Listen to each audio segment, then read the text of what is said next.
Hello, and welcome to Sleepy Science.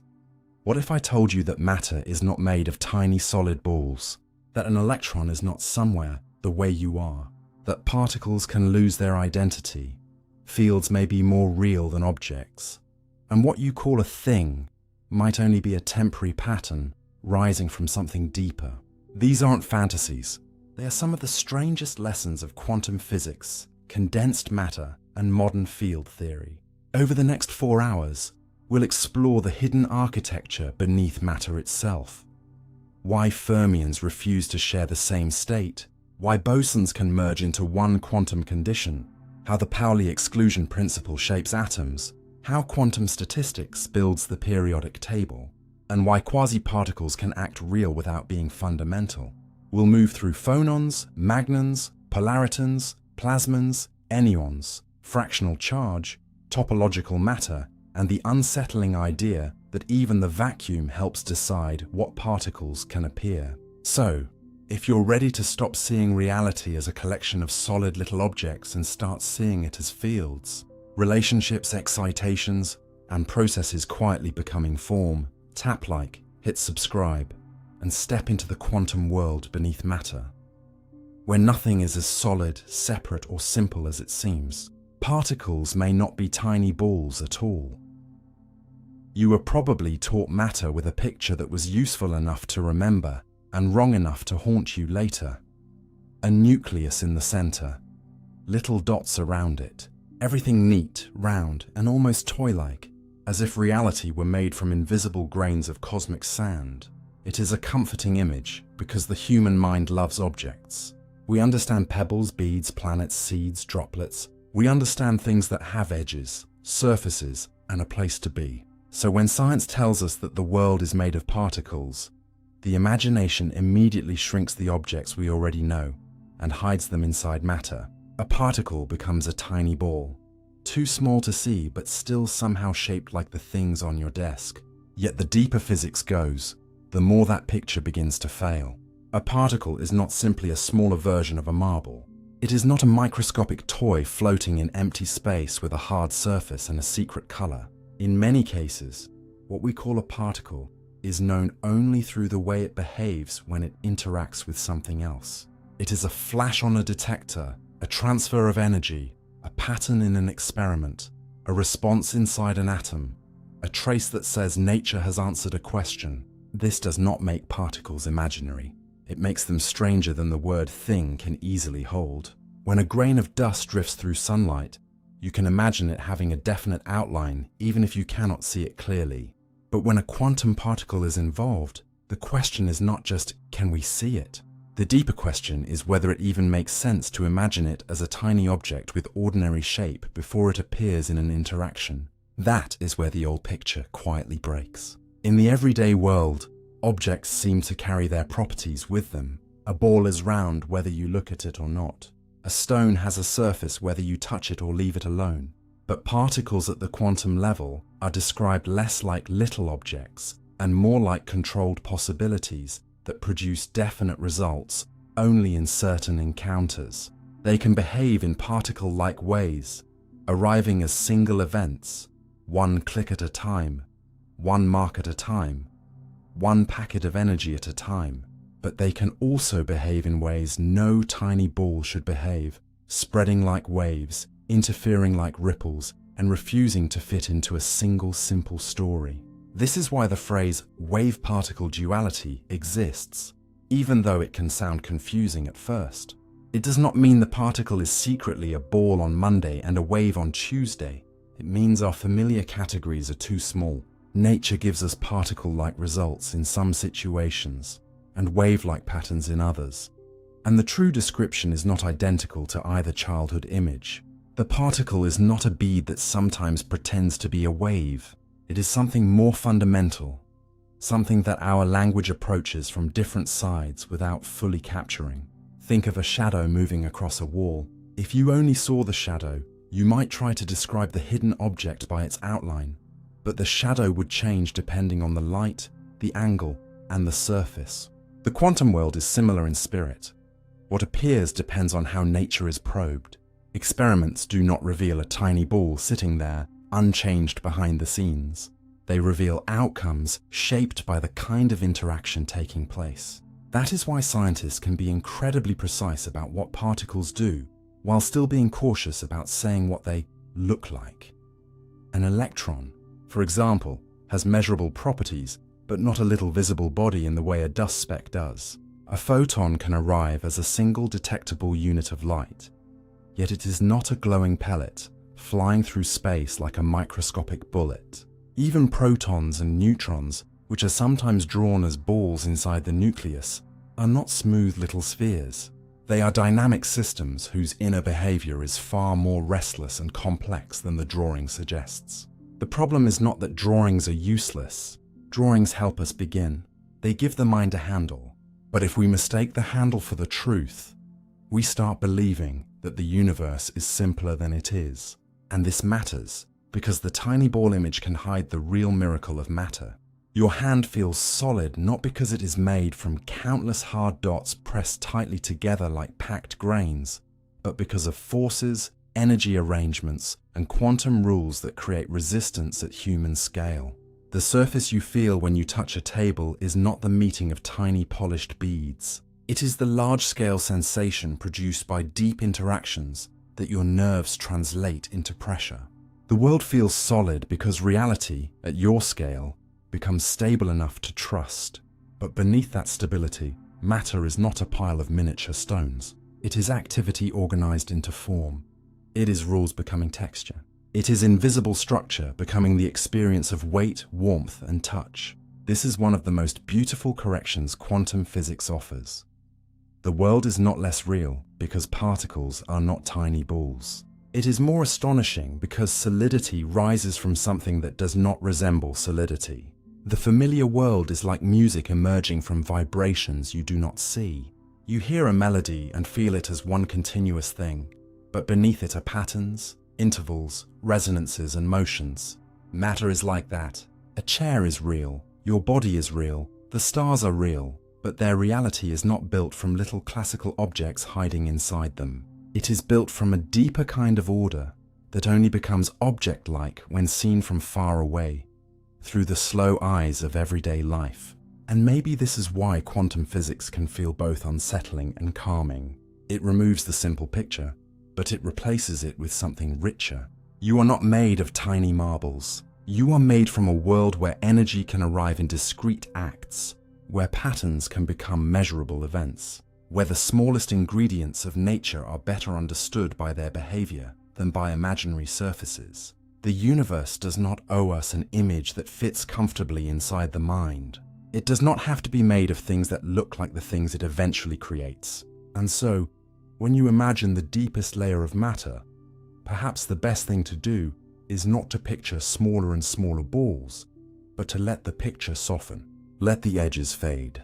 Let the particle become not an object you can hold, but a promise of interaction, a reliable way nature can show itself, a small doorway through which the hidden rules of reality become visible for a moment. Because particles may not be tiny balls at all. They may be the places where the universe stops being merely possible and briefly becomes something you can measure, touch, name, and wonder about. An electron is not somewhere the way you are. The moment you try to imagine an electron sitting inside an atom, your mind quietly betrays you because it wants to place it somewhere the same way it places a coin on a table, a bird on a branch, or your own body in a room. You feel located. You can say, "I am here," and the sentence seems simple. Your feet are on the floor. Your hands are near you. Your eyes look out from one point of view. And even if your thoughts wander far away, your body remains tied to a place. But an electron does not belong to space in that same familiar way. It is not hiding in one tiny corner of the atom, waiting like a dust speck too small to see. It is not racing around the nucleus along a secret circular track, as old schoolbook images often suggested. That picture feels clear, but it gives the wrong emotional impression. Inside an atom, an electron is better understood as a spread-out pattern of possibility, a kind of allowed presence, a way the atom can hold energy and respond to the world. If you force the question and ask, where did the electron show up? Nature can give you an answer. A detector can register a result. An interaction can produce a definite event. But before that event, quantum physics does not describe the electron as a tiny traveler with a hidden address. It describes something more subtle, a cloud of chances shaped by the atom's rules, where some regions are more likely to produce an answer than others. This is why the phrase electron cloud exists, but even that phrase must be handled gently. It does not mean the electron is smeared like smoke made of material substance. It means our best description of its position is not a single dot, but a probability pattern. And this pattern is not guesswork in the lazy sense. It is one of the most successful descriptions in all of science. It helps explain why atoms have structure, why chemistry works, why elements absorb and emit specific colors of light, why matter can remain stable instead of collapsing inward. If an electron were simply a tiny charged bead orbiting the nucleus like a planet around the sun, classical physics would predict trouble. It should radiate energy, lose motion, and spiral into the center. Ordinary matter would not last. The world would not have the patient stability needed for water, stone, cells, or breath.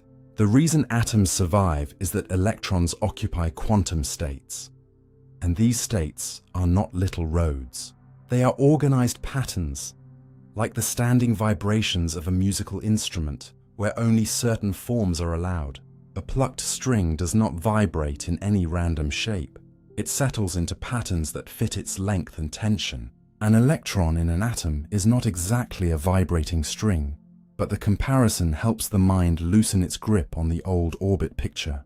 The electron's wear is tied to the whole allowed pattern, not to a tiny bead moving around inside it. This becomes even more interesting when you realize that these patterns are not all shaped the same. In simple drawings, atoms look like little solar systems, but real atomic orbitals can be spherical, stretched, clover-like, or arranged in more complex forms. These shapes are not decorative. They are part of why atoms bond in particular ways.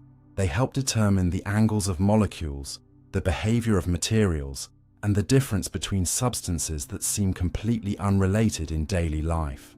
The shape of an electron's possibility can influence the shape of the world you touch. The oxygen you breathe, the carbon frameworks in your body, the metals in your devices, the pigments in a leaf, the glow of a neon sign.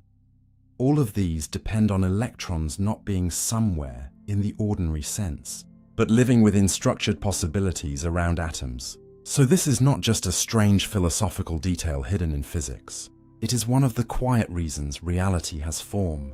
Yet the mind still asks for a location, because that is how survival taught us to think. A moving animal must be somewhere, a falling rock must be somewhere, a fire must be somewhere. Human perception evolved for a world of medium-sized objects, not for the deep grammar of matter. At your scale, somewhere is practical. It lets you catch, avoid, reach, build, and return. But quantum physics teaches that location is not equally simple at every scale. For an electron, position can be indefinite until an interaction makes it definite. This does not mean the electron is unreal, and it does not mean consciousness magically summons it into existence. It means that to get a precise position, something physical must happen. The electron must interact with another system, and that interaction produces a result. Measurement is not like opening a box and politely seeing what was already arranged inside. At the quantum level, measurement is an encounter that helps define the answer. This is one of the reasons the electron feels so different from you. You are being measured by the world constantly. Light reflects from your body. Air molecules collide with your skin. The chair supports you. Gravity holds you. Sound reaches you. Warmth leaves you. And countless interactions keep tying your body to its surroundings. You do not remain in a delicate cloud of alternative positions, because the environment is always pressing you into a stable, practical reality. Your here is reinforced every moment by an ocean of contact. But an electron, especially in a carefully controlled system, can preserve a kind of openness that large objects lose almost instantly. It can behave as though several possible answers remain available until the world asks in a particular way. This is deeply humbling because it shows that the certainty you feel is not the starting point of reality. It is something that emerges under the conditions of large-scale life. You feel like a single definite self in a single definite place. But the matter beneath that feeling is governed by rules that are far less object-like than your instincts assume. And still, this does not make life less real. It makes it more layered.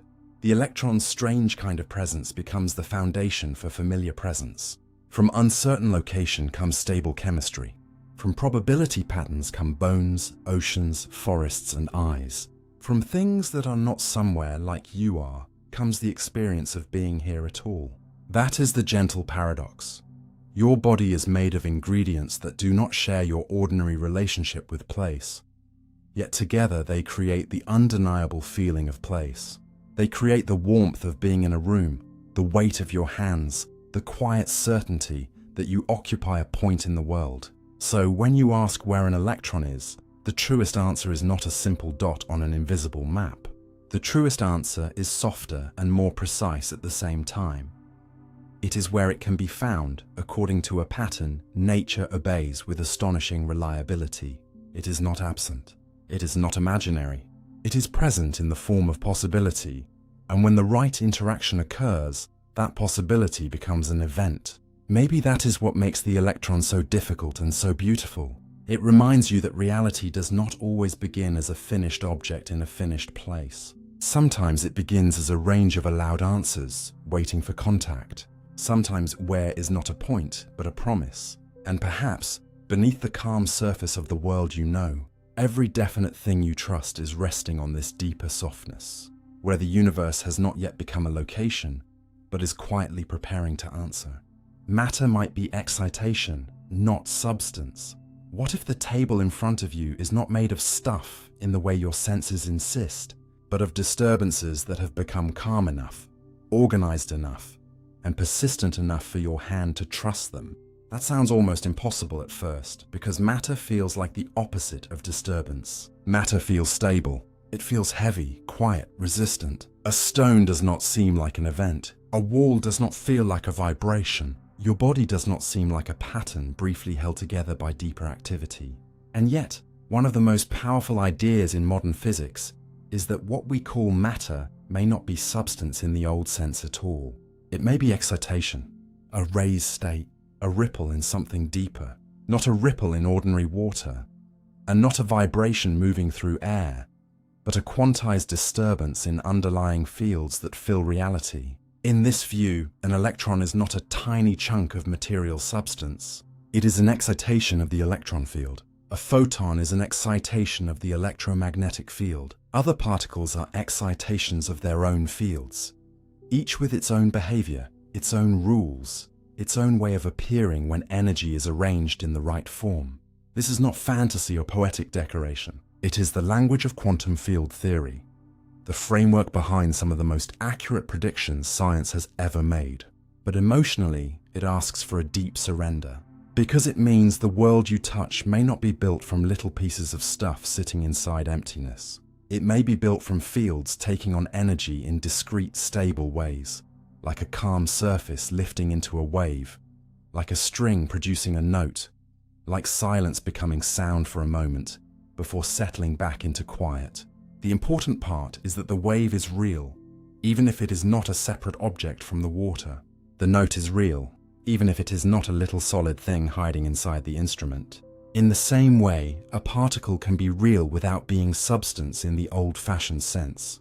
It can be a localized happening, a repeatable pattern, a stable excitation that behaves as if it were an object, because, at the scale of life, persistent patterns become the objects we know.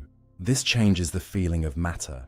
Instead of imagining the universe as a storage room filled with tiny ingredients, you begin to imagine it as an enormous, invisible orchestra where different fields can be stirred into different notes. Some notes are light, some become the ingredients of atoms, some are unstable and vanish almost immediately. Some endure long enough to build stars, planets, chemistry, and nervous systems that can wonder about where everything came from. The word excitation may sound technical, but the idea is simple. Something deeper is capable of being in a calm state, And when energy lifts it into a particular pattern, that pattern appears to us as a particle. A field at rest is not empty in the everyday sense. It is the background possibility from which excitations can arise. This is why empty space in modern physics is not absolute nothingness. Even when no ordinary particles are present, fields are still part of the description. The vacuum is not a blank stage made of pure absence.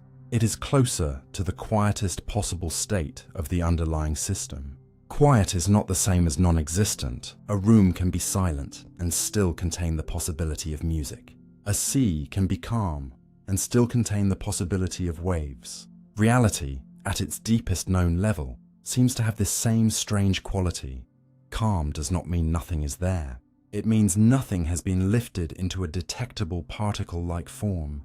This helps explain why matter and energy are so intimately connected. In older intuition, matter is the solid thing and energy is something matter has. But modern physics softens that boundary. Energy can create particle excitations under the right conditions, and particles can disappear into other forms of energy or transform into different particles when interactions allow it. In powerful particle collisions, energy is not merely used to knock tiny pieces apart. It can be converted into new excitations of fields. This is why particle accelerators are not just microscopes. They are also creation chambers. They concentrate energy so intensely that fields respond by producing particles that may not normally appear around us. For a tiny fraction of time, the hidden possibilities of nature become visible. The detector does not reveal a secret drawer full of pre-existing beads. It records the brief birth and decay of excitations that the collision made possible. That is one reason the world of particle physics can feel so strange. It does not merely ask what matter is made of, but what forms reality can take when enough energy is gathered in the right way. And when you bring this back to ordinary life, the idea becomes even more haunting. The atoms in your body are not permanent little seeds of substance in the simple sense. They are stable arrangements of field excitations, held together by forces and rules that allow complex structures to persist.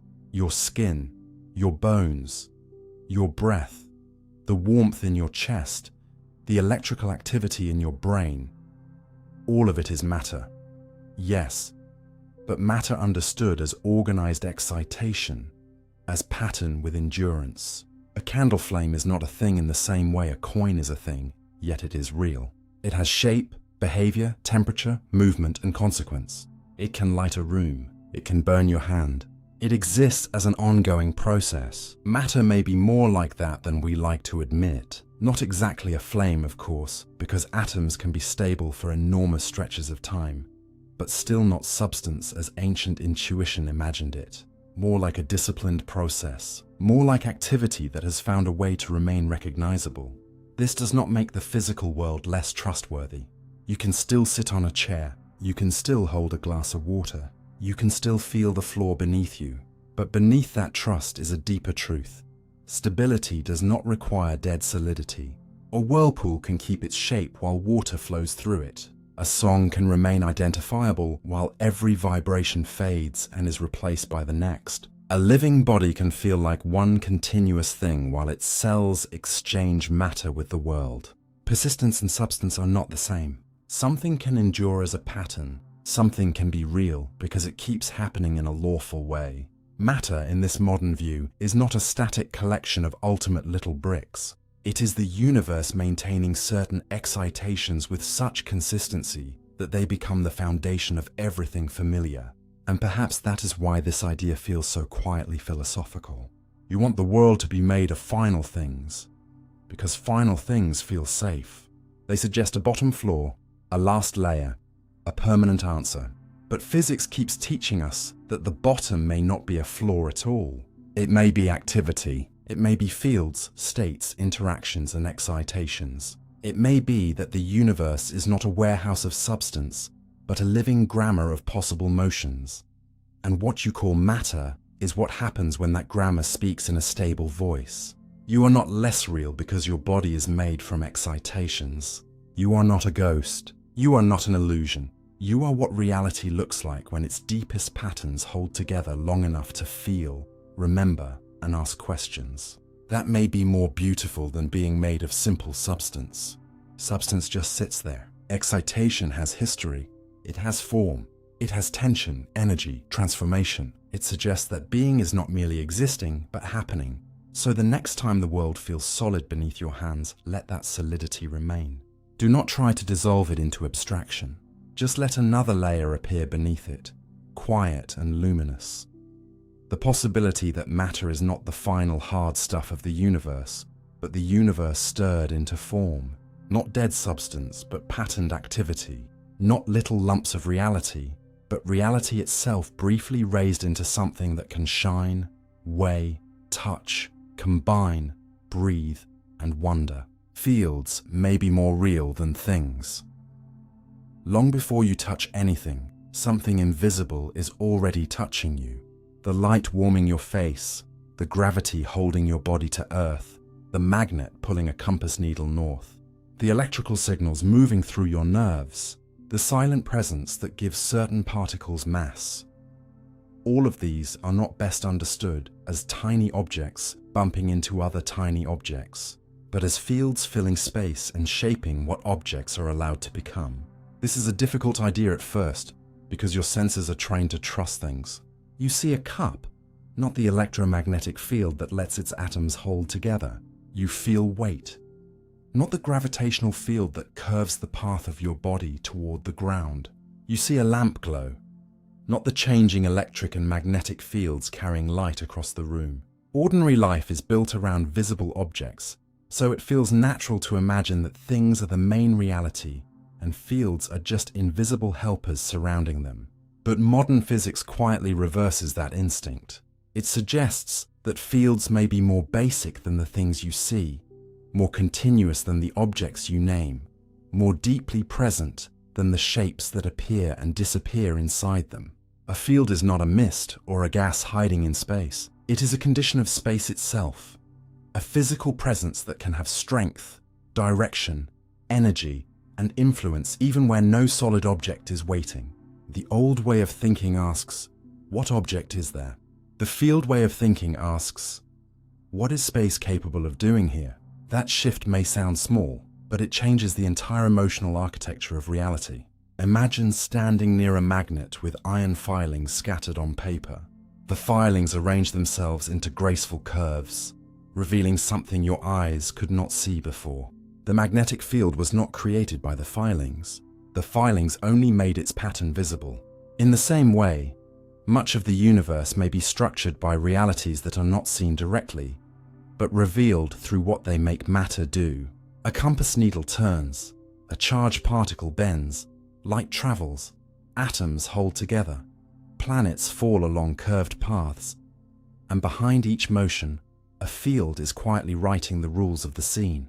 This is why fields began to feel more real to physicists than empty space filled with isolated objects. In the 19th century, Michael Faraday imagined lines of force stretching through space, not as decorative diagrams, but as something physically meaningful. James Clerk Maxwell later showed that electric and magnetic fields could sustain each other and travel as waves. Those waves are light. This means that when sunlight crosses millions of kilometers to reach your skin, it is not a stream of tiny classical pebbles thrown through a void in the simple old sense.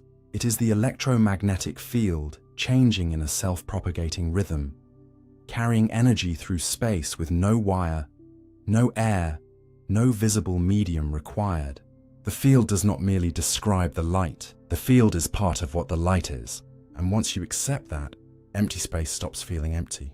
It becomes an arena filled with possible influences, where fields can be calm, strained, moving, changing, or carrying energy from one place to another. The idea becomes even more powerful when you consider that a field does not need to be visible to be physically real. You cannot see the electric field around a charged object, but if another charge enters that region, it responds. You cannot see Earth's gravitational field as a glowing net, but your body follows it every second. You cannot see the Higgs field, yet in modern physics it plays a role in why certain fundamental particles have mass at all. Without that background field, the universe would not have the same kind of atoms, chemistry, or stable structures. This is not mystical. It is not saying that thought or emotion secretly creates matter. It is saying that the visible world rests on invisible physical conditions that are measurable by their effects. Fields are not imaginary because they are unseen. They are among the most successful ideas science has ever used to explain what is seen. In fact, many things may be better understood as temporary arrangements inside fields, rather than independent objects that exist first and interact later. This does not make your body or the world around you unreal. It means their reality is supported by something deeper than surfaces. A wave on the sea is real, but the sea is more basic. A ripple in a blanket is real, but the blanket allows the ripple to exist. A song is real, but the vibrating air and instruments make it possible. In a similar spirit, the familiar objects of the world may be the visible grammar of deeper fields. The chair, the wall, the tree, your hands, these are stable forms, but the underlying story is not simply stuff sitting in space. It is fields organized into patterns that become matter, force, light, and structure. This is why the field idea is so quietly radical. It makes reality less like a collection of separate nouns and more like a continuous sentence. Objects are the words we recognize. Fields are the language that lets the words exist. And that language is not passive. It carries energy. It transmits influence. It determines what can happen when one part of the world meets another. Even forces become less mysterious when seen through fields. Instead of imagining invisible strings pulling objects across emptiness, physics describes local fields present in space, so an object responds to the field where it is. The influence is not a magical leap across nothing. Space itself has structure. Space has rules. Space is not just a blank container in which reality happens. It participates. This can feel almost unsettling because it removes the comfortable idea that only solid things count. It asks you to respect what cannot be touched directly. It asks you to see the invisible not as absence, but as foundation. And maybe that is why fields matter beyond physics. They teach a kind of humility. Your senses show you the bright tips of reality, the objects with names and edges, but the deeper order is often quieter. You live inside fields constantly without noticing them. Your heartbeat depends on electrical patterns. Your eyes receive electromagnetic waves. Your balance depends on gravity. Your phone speaks through controlled fields. Your world is held together by influences that do not announce themselves as objects, yet nothing familiar could exist without them.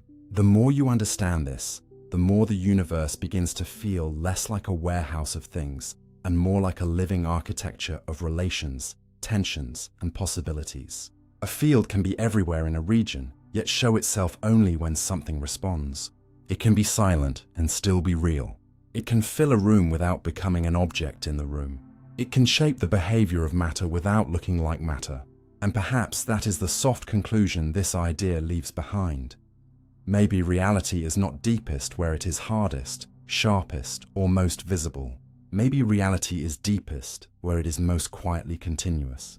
The things you see may be local, temporary, named, and bounded, while the fields beneath them remain more fundamental, more patient, more universal. A cup can break, a body can move, a star can burn out, but the fields that allow light, charge, mass, and attraction to exist are woven into the rules by which the universe becomes anything at all. So the next time you look at the world and see separate objects, let your mind relax beneath the surface. The room is not just filled with things. It is filled with invisible structure.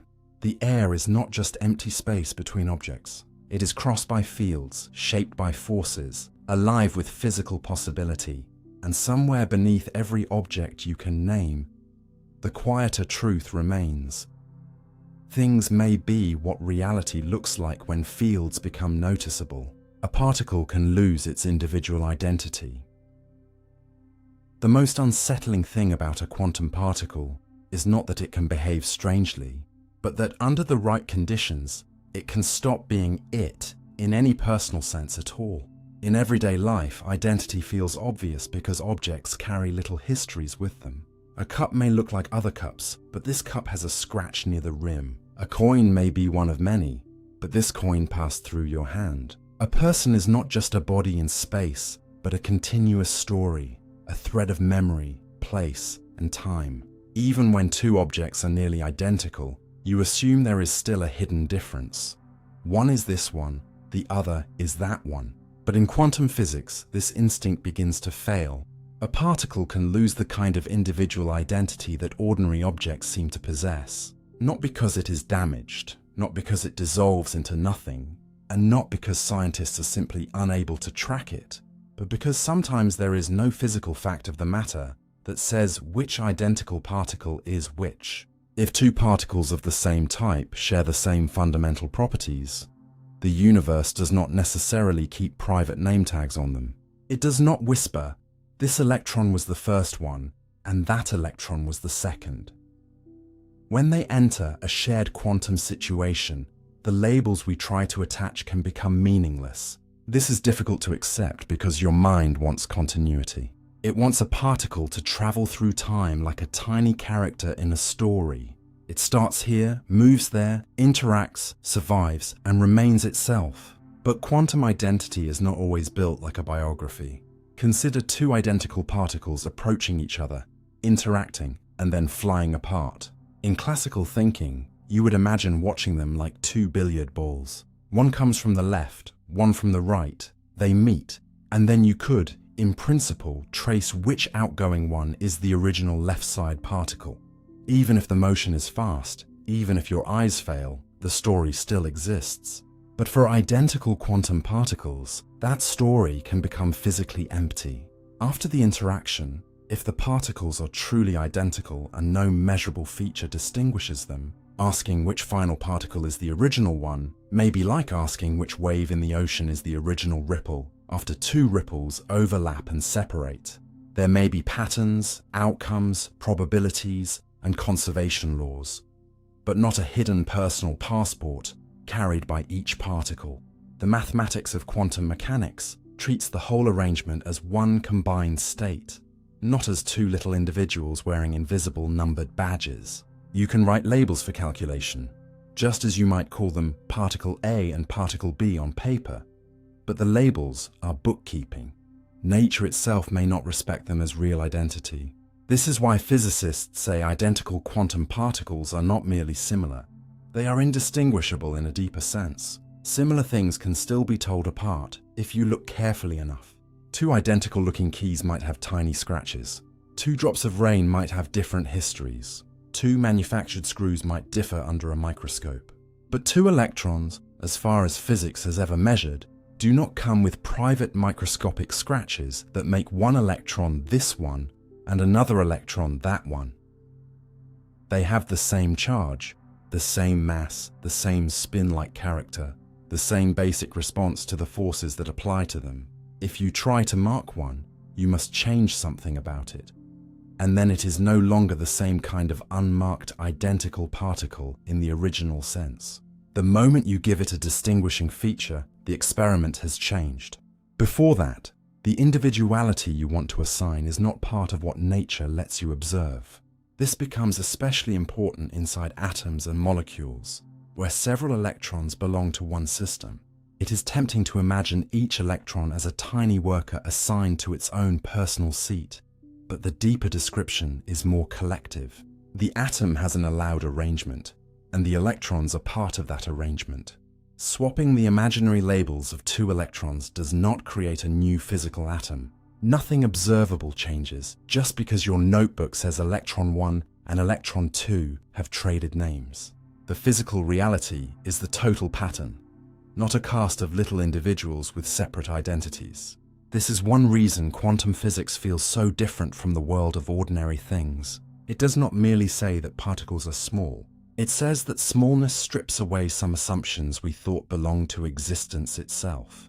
Individual identity, at least for identical particles, is not always fundamental. Sometimes what is fundamental is the state of the whole system. The particle is not a separate character standing apart from the arrangement. It is part of a pattern whose meaning cannot be fully divided into private ownership. And this has real scientific consequences. The indistinguishability of particles affects how atoms are structured, how materials behave, how light can be emitted or absorbed, and why matter does not behave like a simple crowd of tiny labeled objects. It is not a philosophical ornament added after the science. It is built into the predictions that make modern physics work. If you treated identical particles as ordinary individuals with trackable identities, many results would come out wrong. The world would not sort itself into the patterns we actually observe. So the loss of individual identity is not a poetic exaggeration. It is a practical truth that nature enforces, and yet there is something almost peaceful inside it. The particle does not become less real when it loses individuality. It becomes real in a different way, as part of a shared structure where separateness is not always the deepest truth. Your everyday life teaches you to think that identity means being distinct, bounded, traceable, and named. Quantum physics teaches that at the smallest scales, identity can be relational, collective, and sometimes interchangeable. A particle can matter without being personally unique. It can contribute to reality without carrying a private story. It can be part of a whole so completely that asking for its individual path is asking the wrong question.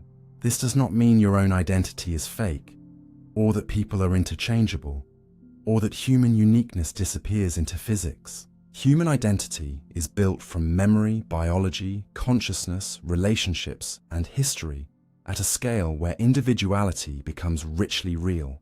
But it does suggest that individuality is not the most basic ingredient from which everything begins. It may be something that emerges later, when patterns become complex enough to carry history, scars, memory, and perspective. At the root, the universe may be less interested in separate little selves than in lawful arrangements that can trade parts without changing what they are.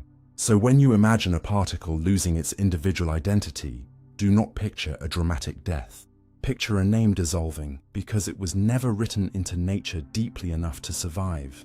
Picture two identical notes played on the same instrument, where the music is real, but asking which vibration owns which part of the sound becomes meaningless. Picture reality quietly telling you that not everything needs a private label in order to exist, and perhaps that is the soft lesson hidden inside the physics. The universe can build stable matter, shining stars, living cells, and thinking minds from ingredients that do not always possess the kind of individuality we assume everything must have. A particle can lose its which oneness, and still the world remains. In fact, the world may depend on that loss. Two electrons can become truly indistinguishable. Two electrons can become so perfectly alike that the universe itself has no way, even in principle, to tell you which one is which. This is not the ordinary kind of similarity you meet in daily life, where two white buttons, two drops of water, or two coins from the same mint may look identical until a scratch, a stain, a microscopic flaw, or a different history gives them away. Everyday objects are never truly identical because they are made from many parts, shaped by many accidents, and carried through the world with private marks. Even two factory-made objects have tiny differences if you inspect them deeply enough. But electrons are not like that. Every electron ever measured has the same electric charge, the same mass, the same basic spin-like property, and the same way of responding to the electromagnetic force. One electron from your body and one electron from a star on the other side of the galaxy are not just similar examples of the same kind of thing. According to modern physics, they are exact instances of the same kind of entity with no internal scratch, serial number, hidden stamp, or personal history that could make one more itself than another. And when two electrons enter a situation where nothing distinguishes their surroundings, nothing records their paths, and no measurement leaves a tag on one of them, the question which electron is which stops being a difficult question and becomes an invalid one. It is not that the answer is hidden too deeply for us to find. It is that nature does not appear to contain such an answer in the first place. This is one of the quietest but most radical lessons of quantum physics. Perfect sameness is not just a limit of human knowledge. It can be a feature of reality. Imagine two dancers entering a dark room from opposite doors, moving through a shared choreography and leaving through two exits. In ordinary life, even if the lights were off, you would believe one dancer had a continuous personal route. You might not know it, but it existed. With electrons, quantum theory refuses to preserve that comforting storyline when the particles are truly indistinguishable. If the final situation is the same, whether you say electron 1 went left and electron 2 went right, or electron 1 went right and electron 2 went left, then those are not two separate physical stories in the way classical intuition imagines. They are two descriptions of one quantum situation. The labels you place on them are like names written on fog, useful for thinking perhaps, but not carved into reality. This is why electrons behave so differently from tiny classical objects. If you shuffle two identical playing cards, there is still a fact about which physical card is which, even if you lose track. But if two electrons are in a shared quantum state with no distinguishing information, swapping their names does not create a new physical world. Nothing observable changes. No detector can say, "This is the original one," unless something has physically marked it.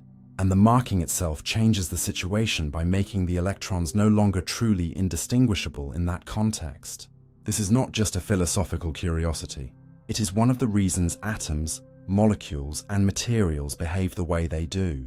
In a multi-electron atom, the electrons are not best pictured as little individuals sitting in labeled seats, each carrying a private biography. The atom is described as a whole arrangement, and the electrons occupy that arrangement in a collective way. You can count how many electrons are present. You can predict the energies they can have. You can explain how they contribute to chemical behavior. But you cannot assign each one a permanent identity like characters in a story. The physical facts are not built from electron names. They are built from the pattern the electrons form together. This perfect indistinguishability also affects what happens when electrons are brought close, scattered, or placed inside the same material. Their sameness must be included in the calculation of possible outcomes, or the predictions fail. Nature is not treating them as two tiny beads that happen to look alike. It is treating them as identical participants in one shared description. For electrons, there is also a special feature connected to their type. When two identical electrons are exchanged in the mathematical description, something subtle changes in the underlying quantum state. Even though the probabilities you measure remain consistent, that hidden exchange behavior is not decorative. It is tied to the deep rules that separate electrons from particles like photons. But even without drowning in symbols, the meaning is clear enough to feel.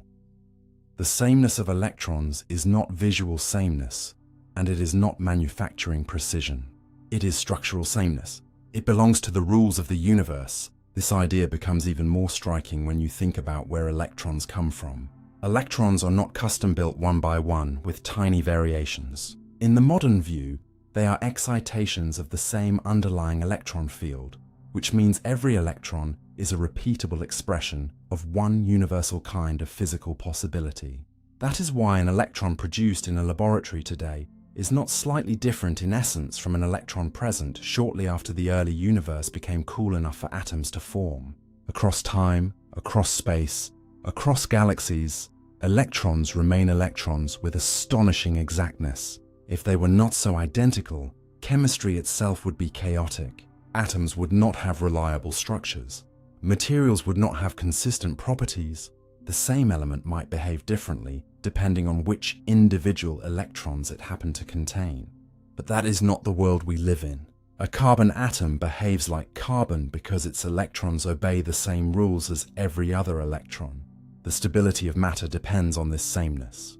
The fact that your body can use oxygen, that metals conduct, that screens glow, that nerves send signals, that stars produce light in recognizable patterns, all of this rests partly on the deep uniformity of electrons. Their lack of personal difference becomes the foundation for the reliability of nature. And there is something almost poetic in that, if you let it settle slowly. The world you experience is full of individuality, faces, voices, memories, fingerprints, histories, scars. But beneath that rich surface, some of the ingredients are radically non-individual. They do not need private identity to build meaningful structure. They do not need to be unique in order to matter. Two electrons can become truly indistinguishable, and instead of making reality vague, this makes reality precise. Their sameness allows atoms to have repeatable behavior. Their interchangeability allows matter to follow stable laws. Their lack of hidden labels helps create a universe where chemistry can be trusted from one side of the cosmos to the other. So the next time you imagine the particles inside matter, do not picture a crowd of tiny individuals wearing invisible name tags. Picture something quieter and more exact. Identical presences entering a shared pattern, so alike that asking which is which adds nothing to the truth. The electron does not lose dignity by being indistinguishable. It gains a strange universality. It becomes not this little object or that little object, but one expression of a rule so consistent that the same kind of electron can help form a raindrop, a human thought, a distant star, and the faint glow of matter across the universe. At the deepest level, reality does not always build from personal identity. Sometimes it builds from perfect sameness, repeated with such faithfulness that the visible world can finally become diverse. Reality doesn't always come with labels. A label feels like a small act of control, as if naming something pins it gently to the world and tells reality where it belongs. You call one thing a particle, another thing a wave, one thing matter, another thing energy, one thing object, another thing force, and for ordinary life, this works beautifully. Labels help you survive. They let you reach for a cup without wondering whether it is secretly a pattern of fields. They let you call a door and walk through it.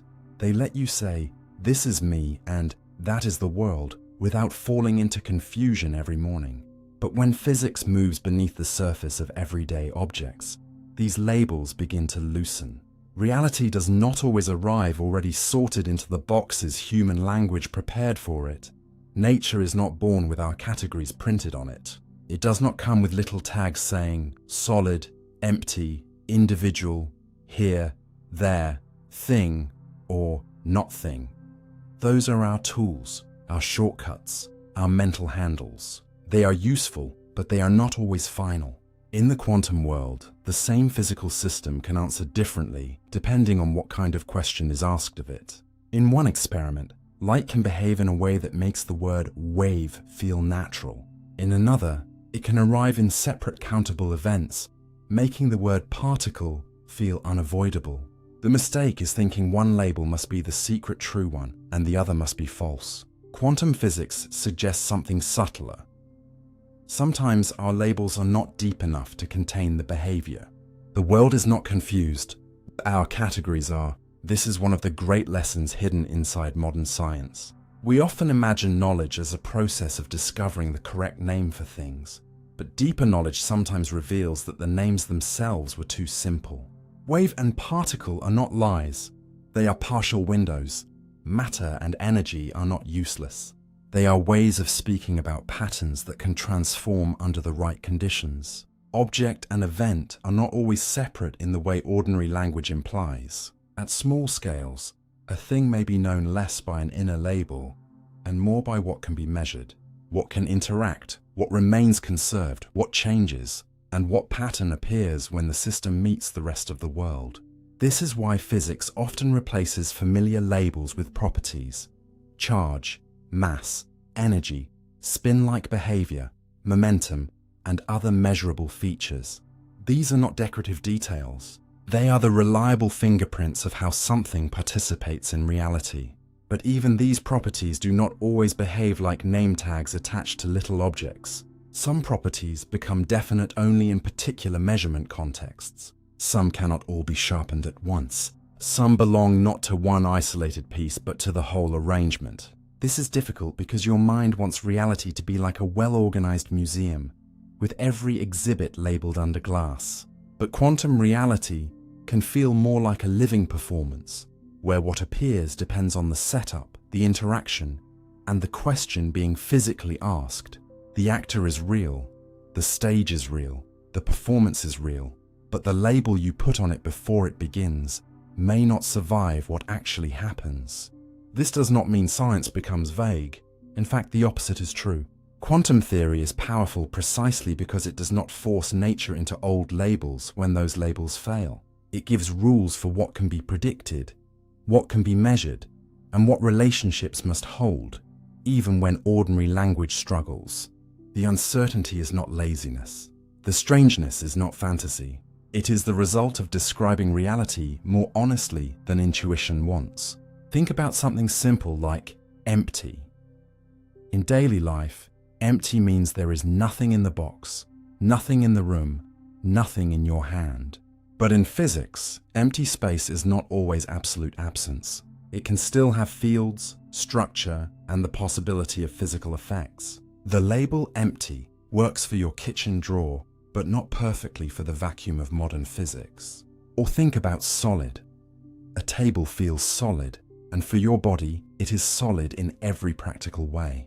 But if you ask what produces that solidity, the answer is not a simple wall of tiny hard surfaces. It is an organized resistance created by electric interactions and quantum rules. The label solid names the experience, not the deepest mechanism. Again and again, reality lets our labels work at one level, then quietly breaks them at another. This is not a failure of human thought. It is the way understanding grows. A child's map of the world is not useless because it lacks continents. It is a beginning. Later, the map becomes more detailed, more conditional, more honest. Physics does the same thing to language. It takes the words that once felt obvious and teaches them humility. And perhaps the most humbling label of all is thing. A thing sounds self-contained. It sounds like a unit with an inside and an outside, a private identity, a fixed presence. But in the deepest physical descriptions, what we call a thing may be a stable expression of relationships, fields, measurements, and interactions. The label thing may be what the human mind gives to a pattern that lasts long enough to be useful. A flame is a process, yet you can point to it. A whirlpool is a motion, yet it has a shape. A rainbow is not an object you can put in a box, yet it appears, moves, and disappears according to real optical conditions. These examples from ordinary life prepare you gently for the quantum lesson. Not everything real is real as a labeled object. Some realities are conditional, some are relational, some are event-like, some are patterns that become visible only when the right conditions gather. And when you understand this, you stop asking nature to behave like a dictionary. You begin to listen to it more like music. A musical note is not a little object inside the air, but it is real. It can shake glass, move your emotions, guide a dance, or wake a memory. Its reality lies in pattern, relation, and effect. In the same way, some parts of the physical world are not best understood by asking, what label should I attach? But by asking, what does this do? How does it appear? What changes when it interacts? And what remains true across different situations? That is a more mature kind of knowing. It is less possessive, less rigid, more patient. It lets reality be stranger than the words we use for it. And maybe this lesson reaches beyond physics, without pretending that human life is the same as an electron or a field. We also suffer when we mistake labels for the whole truth. We call ourselves successful, broken, afraid, intelligent, lost, ordinary, and sometimes those labels help us understand a moment, but they can also trap a living process inside a frozen name. Reality, whether physical or personal, often exceeds the categories placed upon it. The universe may be teaching this at its smallest scales. Names are useful, but they are not cages. A label is a lamp, not the landscape. It can illuminate, but it can also blind you to everything outside its circle of light. So when this topic says reality does not always come with labels, it is not asking you to abandon clarity. It is asking you to hold clarity gently, to remember that the world can be precise without being simple, real without being easily named, structured, without being neatly sorted into the boxes of everyday thought. The deepest truths may not arrive wearing the words we expected. They may arrive as patterns, probabilities, interactions, and effects, asking not to be named too quickly, but to be understood slowly. And in that slower understanding, the universe becomes less like a collection of tagged objects and more like an unfolding conversation, one in which every label is only a beginning, and every answer quietly invites a better question. The universe may care more about relationships than objects. A lonely object is one of the easiest things to imagine, and one of the hardest things for the universe to actually provide. In your mind, a thing can sit by itself, complete and self-contained, as if its meaning belongs only to it. A stone on a table, a star in the dark, a particle in empty space, a person standing alone in a quiet room. But when physics looks more carefully, that loneliness begins to fade. The stone has weight only because it is in a gravitational relationship with Earth. The star has brightness for you only because light travels between it and your eyes. A particle has charge not as a decorative label, but because of the way it responds to electromagnetic influence and affects other charged things. Even position, the most basic sounding property of all, is not truly meaningful without some reference. Here compared with what, moving compared with what, far away from where. The deeper you go, the more reality seems less like a collection of isolated objects and more like a web of relationships that allow objects to have meaning in the first place. This is not just a philosophical mood, it is built into physics at many levels. In relativity, motion is not absolute in the everyday sense. A train passenger may feel still while the station platform moves past the window, while someone on the platform says the train is moving. Neither view is simply the one true view from outside the universe.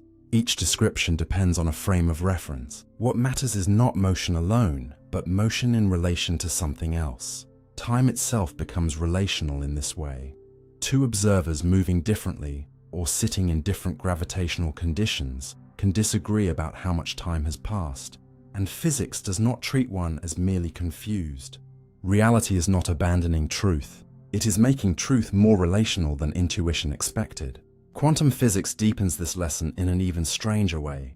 Many properties of small systems do not behave like little possessions carried privately by an object, waiting unchanged until someone checks them.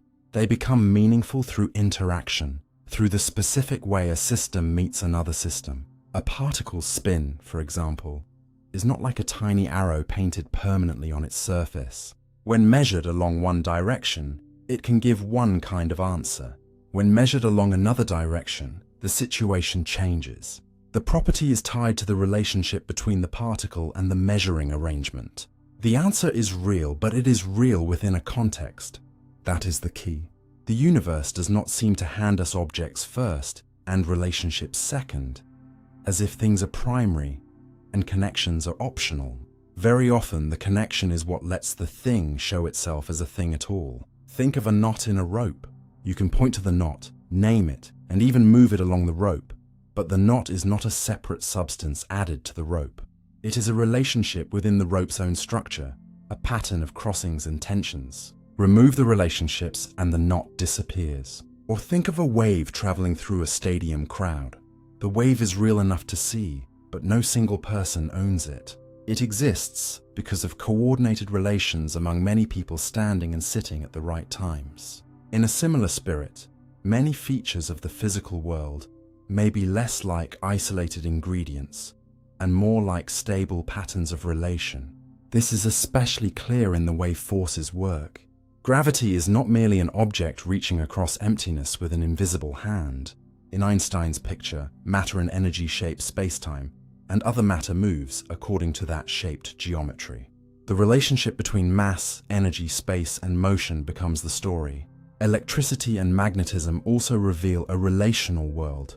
A charged object changes the field around it, and other charged objects respond according to where they are and how they move. The object is never just itself. It is always participating in a larger arrangement. Even something as ordinary as color is relational. The redness of an apple is not a little red substance stored inside the apple. It depends on the light shining on it, the wavelengths reflected, the cells in your eyes, and the brain that interprets the signal.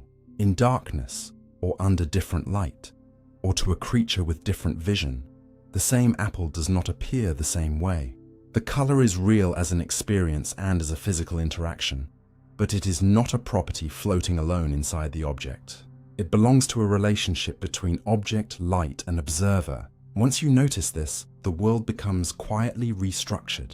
Hardness is a relationship between materials and forces. Sound is a relationship between vibration, air, ear, and brain. Temperature is connected to the motion of many particles and how energy flows between systems. A border is a relationship between regions. A shape is a relationship among points. Even identity, in physics, often depends on what remains stable through change and what can be distinguished from what surrounds it. The object is not erased, but it is no longer the whole story.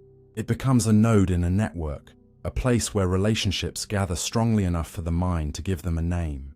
This is why the idea can feel both scientific and deeply unsettling. You were taught to search for the basic building blocks of reality, but maybe the blocks are not enough. Maybe the rules connecting them are not secondary. Maybe the relationships are the architecture, and the objects are the visible rooms inside it. A molecule is not just a pile of atoms. It is atoms bonded in a particular arrangement. Change the relationships, and you change the substance. Carbon atoms can become diamond or graphite, depending not on different ingredients, but on different bonding patterns. Same element, different relationship. Radically different world. One transparent and hard, the other dark and soft enough to write with. That single example teaches something profound. What something is may depend less on what parts it contains and more on how those parts are connected. And perhaps this is one of the quietest revolutions in modern thought. Reality may care less about isolated existence than about structure, relation, and participation. A thing alone is almost an abstraction. A thing in relation becomes physical, measurable, meaningful.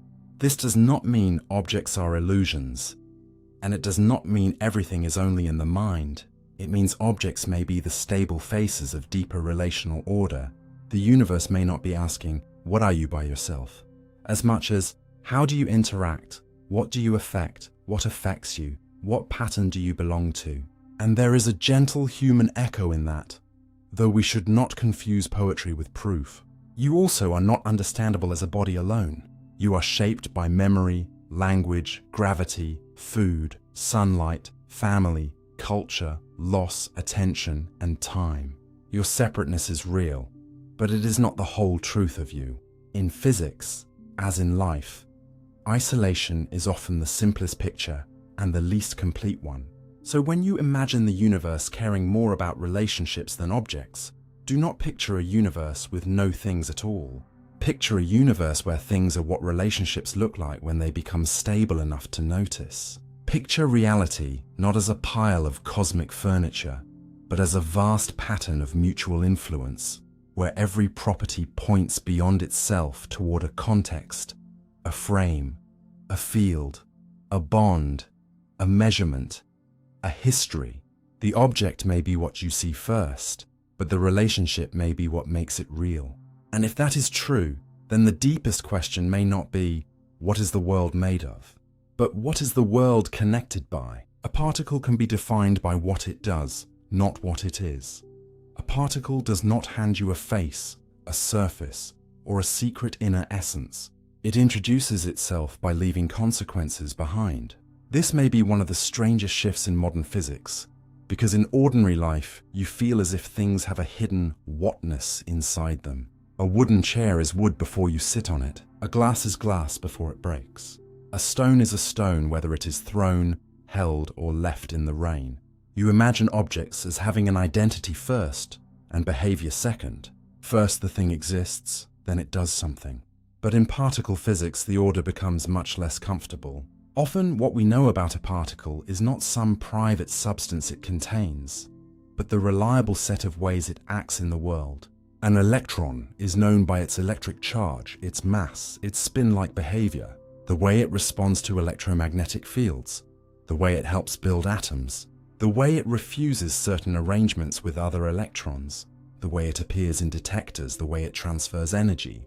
A photon is known by how it carries electromagnetic radiation, how it travels through empty space, how it can be absorbed or emitted by atoms, how it delivers energy and momentum without needing to be a tiny solid bead. A neutrino is known partly by how rarely it interacts, slipping through planets and bodies, almost as if matter were transparent, revealing itself only through extremely delicate traces. In each case, The particle is not first understood by opening it and finding a tiny label inside. It is understood by a pattern of behavior so consistent that science can name it, test it, predict it, and build a whole world of knowledge around it. This is not ignorance dressed up as wisdom.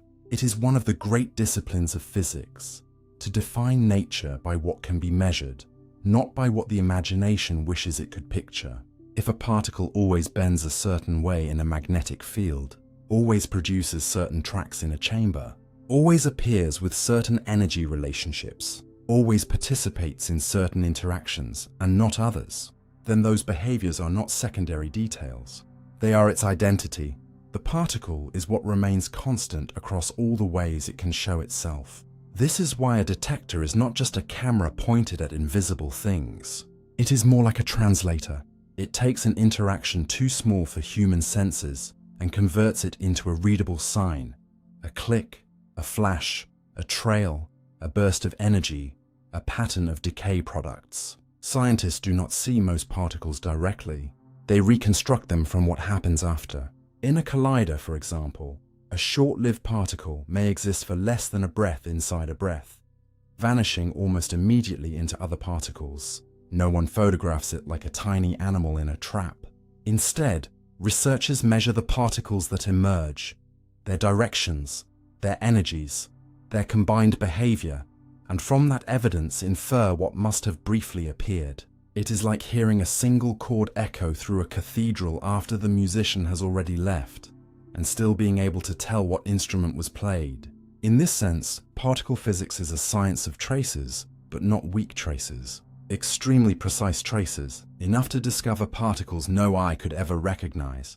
The moon was identified because it behaved like a heavier cousin of the electron, with the same electric charge but a different mass, and a tendency to decay in a particular way. The Higgs boson was not found by seeing a little Higgs object sitting in a machine. It was discovered through the patterns of particles produced after high-energy collisions, patterns matching what theory predicted if the Higgs field could be excited in that particular way.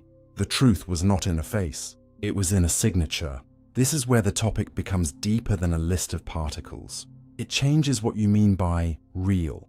A thing can be real not because you can imagine its shape, but because it produces lawful effects that survive every attempt to deny them. Wind has no color, but it bends trees. Gravity has no visible thread, but it falls through every step you take. A magnetic field does not knock on your senses directly, but it turns a compass and guides charged particles into curves. In the same spirit, a particle may be less like a tiny object with a hidden personality and more like a stable role in nature's behavior. It is a something defined by what it can do, what it can affect, what it can become, and what rules it must obey. This can feel unsatisfying at first because the mind wants a final noun. It wants the answer to what is it, to be something you can hold still. But physics often gives a more powerful answer.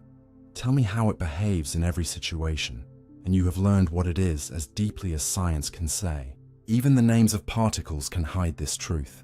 We speak as if electron were the name of a tiny creature, but in practice it names a whole package of measurable behaviors. If something has the electron's charge, mass, spin-like property, and interaction pattern, then it is an electron. There is no additional visible essence required. The particle is not carrying a private soul of electronness behind those properties. Its identity is the total rule-like way it participates in reality. That may sound cold, but there is a quiet elegance in it. It means the universe is not built from appearances, but from consistency. Nature does not need particles to look like anything. It only needs them to act according to patterns so stable that atoms can form, light can travel, stars can burn, and minds can later wonder what all of it means. And this also explains why some particles are grouped into families. Physicists classify them not by shape or color, but by behavior, which forces they feel, how much mass they have, whether they are stable or decay, what other particles they can transform into, what conservation rules they respect. A particle's family is not its ancestry in a biological sense. It is its behavior under the deep rules of physics. This is why the Standard Model, for all its complexity, is not just a cabinet of tiny objects. It is a map of roles. Some particles carry forces. Some make up ordinary matter. Some appear only fleetingly in high-energy conditions. Some interact strongly, some weakly, some almost not at all. To know them is to know their verbs: attract, repel, scatter, decay, bind, transmit, transform, resist, combine. The nouns come later, and perhaps this is why the idea feels strangely close to life without becoming a false metaphor. You also are not understood only by what you are made of. A body can be described chemically, but a person becomes knowable through action, memory, attention, choices, responses, relationships, the way they affect the world and are affected by it. Of course, a human being is not a particle, and physics should not be turned into easy self-help. But the echo is still gentle and real. Sometimes identity is not a hidden object inside, but a pattern expressed over time. In science, that pattern must be measurable. In life, it becomes meaning. The important lesson is that reality may not always answer our deepest questions with pictures. Sometimes it answers with behavior. If you ask what a particle is, nature may not give you a miniature portrait. It may give you a record of interactions so exact that the portrait becomes unnecessary. The particle is the thing that does these things, always in this lawful way, under these conditions, with these consequences. That is not a lesser kind of knowing. It may be the most honest kind we have. So when you hear the word particle, do not only imagine something sitting silently in the dark, waiting to be seen. Imagine a role being played in the deep theatre of matter. Imagine a rule that can leave a mark. Imagine a presence that becomes knowable through its effects. Because at the smallest scales, the universe may not define its ingredients by what they look like in isolation, but by how they participate in everything else. A particle may not be a tiny answer to the question, "What are you?" It may be a precise, living answer to the question, "What do you do?" Quantum physics makes thingness fall apart. The word thing feels so harmless that you almost never question it. Yet quantum physics turns that simple word into one of the deepest problems in reality. A thing, in ordinary life, is something you can separate from its surroundings, count, name, follow through time, and imagine as still being itself when you look away. A spoon is a spoon in the drawer. A stone remains a stone in the dark. A book can be moved from one room to another, and although its position changes, you feel no confusion about its identity. This is the quiet grammar of everyday existence. Objects have boundaries, properties, histories, and persistence. You grow up inside that grammar so completely that it feels like reality itself. But quantum physics shows that this grammar is not fundamental. It is a large-scale habit, a useful surface, a way the world behaves only after countless tiny uncertainties have been softened by interaction and scale. At the quantum level, thingness begins to fall apart because the features that make something feel like a thing no longer fit together neatly. A thing should have definite properties, but a quantum system can carry several possible outcomes until a measurement forces one result. A thing should be copyable in principle, but an unknown quantum state cannot be perfectly copied, a fact known as the no-cloning theorem. A thing should be separable from another thing, but quantum systems can become linked in ways where the whole has a description that cannot be reduced to its pieces. A thing should be countable like coins in a box, but in high-energy physics, particles can be created, transformed, or vanish into other allowed forms, making how many things are there? A question that depends on the physical situation. A thing should have a private set of properties it carries around. But quantum experiments suggest that some properties do not exist as ready-made answers independent of how they are measured. This does not mean the world is unreal. It means the everyday idea of an object is not deep enough. The thing is not the foundation, it is the result. It appears when reality becomes stable enough, coarse enough, and connected enough to be treated as a separate object. This is why a chair behaves like a chair, a key behaves like a key, and your body behaves like one continuous body. They are not illusions in the useless sense. They are real patterns at the scale where human life takes place. But beneath that scale, the clean edges begin to dissolve. One of the most powerful ways to understand this is to think about copying. In ordinary life, if something is a thing, you imagine that it can be duplicated, at least in principle.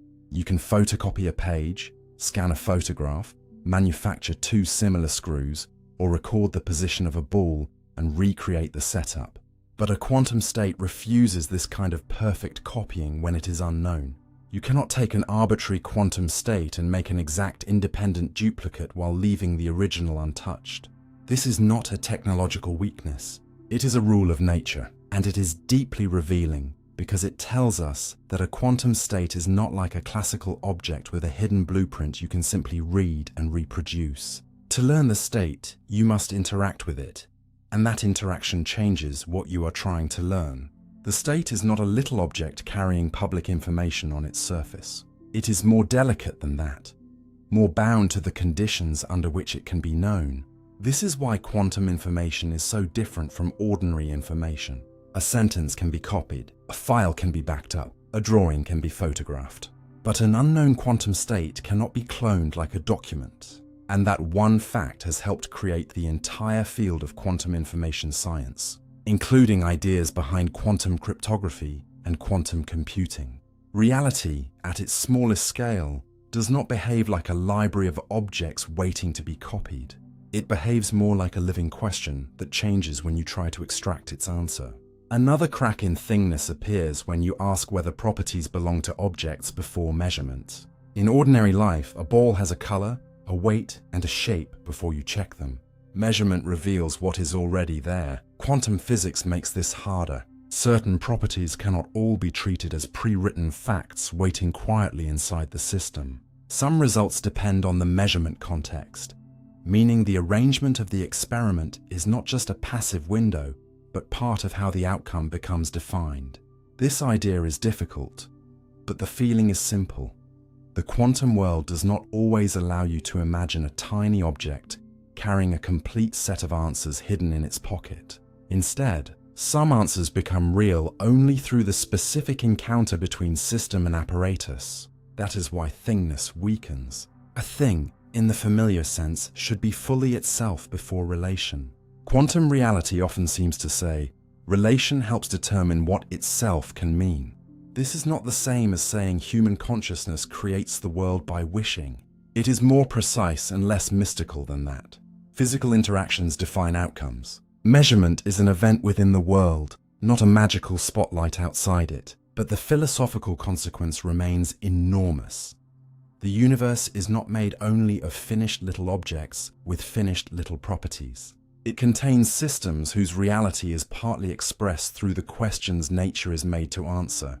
Even the continuity of a thing through time becomes less simple. In daily life, if a bird flies behind a tree and reappears, you assume it is the same bird. If a car turns a corner, you track its identity. But in quantum physics, especially when particles are identical, or when processes can transform particles into other particles, the story of this exact thing continuing as itself is not always the right story. What persists may be charge, energy, momentum, probability structure, or a law-governed pattern of transformation, rather than a little object carrying its identity like a passport. A neutron, left alone outside an atomic nucleus, can decay into other particles. Some unstable particles exist so briefly that calling them things feels almost too solid. They are more like short-lived events with measurable consequences. And yet they are not imaginary. They can be detected through what they produce, predicted with precision, and included in the deep accounting of nature. Their reality is not the reality of a pebble. It is the reality of a process that obeys rules. This is where the old object-centered worldview begins to feel too stiff. A thing is supposed to endure, but quantum reality often endures through conservation and transformation rather than through object permanence. The universe keeps its deeper books balanced, even when the things on the page change form. And maybe this is the most important lesson. Thingness is a simplification that works because the world around you is large, warm, noisy, and constantly interacting. Tiny quantum possibilities do not usually remain delicate in the open environment. They become entangled with air, light, heat, surfaces, and surrounding matter. Their fragile alternatives are dispersed into the environment so quickly that the world settles into the familiar appearance of definite objects. This process, called decoherence, helps explain why you do not see chairs in obvious quantum superpositions, why cats do not appear both sitting and standing in any practical everyday sense, and why the world feels classically solid even if its roots are quantum. Decoherence does not solve every philosophical question about measurement, but it does show why ordinary thingness emerges so powerfully at human scale. The world becomes object-like because quantum delicacy is constantly being washed into stable, shared reality by interaction with everything around it. You are surrounded by an ocean of contact, and that contact helps carve the world into the objects your mind can navigate. So quantum physics does not destroy the objects of daily life. It explains why they are special. A thing is not a primitive fact. It is an achievement. It is what reality looks like after uncertainty has been tamed, after interactions have selected stable patterns, after scale has hidden the trembling beneath the surface. And this can change the way you see everything without making you doubt the floor beneath your feet. The floor is still there. The cup still holds water. Your hands still close around the world. But the meaning of there, cup, hand, and world becomes deeper. You realize that the ordinary object is a kind of peace treaty between your senses and the quantum storm underneath. It is not false. It is a calm translation. And perhaps that is the soft conclusion quantum physics leaves you with. Reality does not begin as a collection of finished things. It becomes thing-like under the right conditions. The universe may be less like a room filled with objects and more like a process that produces objecthood where stability, interaction, and scale allow it. What you call a thing is not nothing. It is not a lie. It is a moment of clarity rising from something more fluid. A temporary island of definition in a deeper sea where boundaries, properties, and identities are not always given in advance. Quantum physics makes thingness fall apart, not to empty the world of meaning, but to show you that meaning was never as simple as a label on an object. It was always a pattern becoming stable enough for you to hold. Identical particles rewrite the meaning of identity. Identity seems simple until nature gives you two things so identical that swapping them changes nothing at all. In the ordinary world, identity is tied to continuity. This leaf fell from that tree. This ring belonged to someone. This raindrop slid down the window before another one followed. This book is the same book you held yesterday, even if it has been moved to another shelf.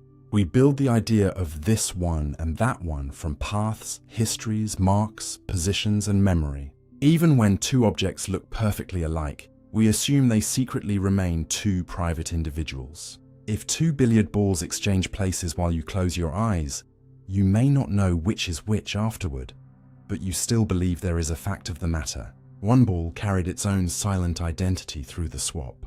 The other did the same. Your ignorance does not erase their individuality, but identical particles force physics into a very different kind of thinking. When two particles are truly identical in the quantum sense, exchanging them is not like swapping two coins or two stones. It does not create a new physical arrangement. It does not produce a second hidden reality with the same outward appearance. It is, in a deep sense, the same state of the world. The names you place on the particles are not part of nature's inventory. They are only tools in your description, like temporary stickers on flowing water. And when the stickers are removed, the deeper pattern remains unchanged. This rewrites the meaning of identity because it shows that at the quantum level, identity is not always something each individual object privately owns. Sometimes identity belongs to the total arrangement, to the structure of the system, to the pattern that remains the same, even when your labels are shuffled. This is why identical particles are not merely a philosophical puzzle. They force scientists to change the way they count reality.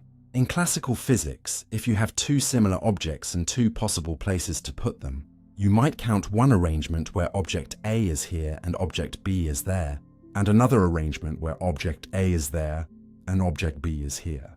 But if A and B are identical quantum particles, that double counting can be wrong.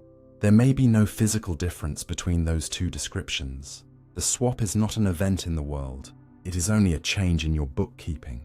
This sounds like a small correction, but it reaches into the foundations of heat, matter, chemistry, and the behavior of large collections of particles. A famous historical problem called the Gibbs paradox showed that even in thermodynamics, the way we count identical particles matters. If you treated identical particles as distinguishable little individuals, you could predict changes in entropy that should not actually happen when mixing two samples of the same gas. Nature seemed to be telling us, long before quantum theory matured, that perfect sameness must be counted differently.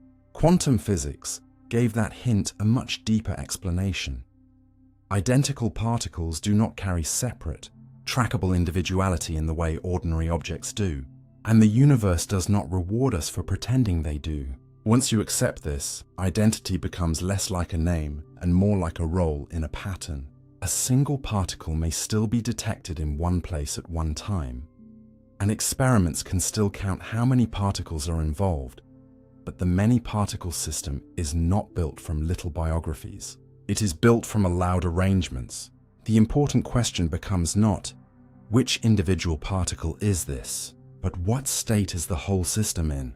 This is a profound shift. It means that the deepest description of many particles may be holistic before it is individual. The whole is not merely a pile of separate identities.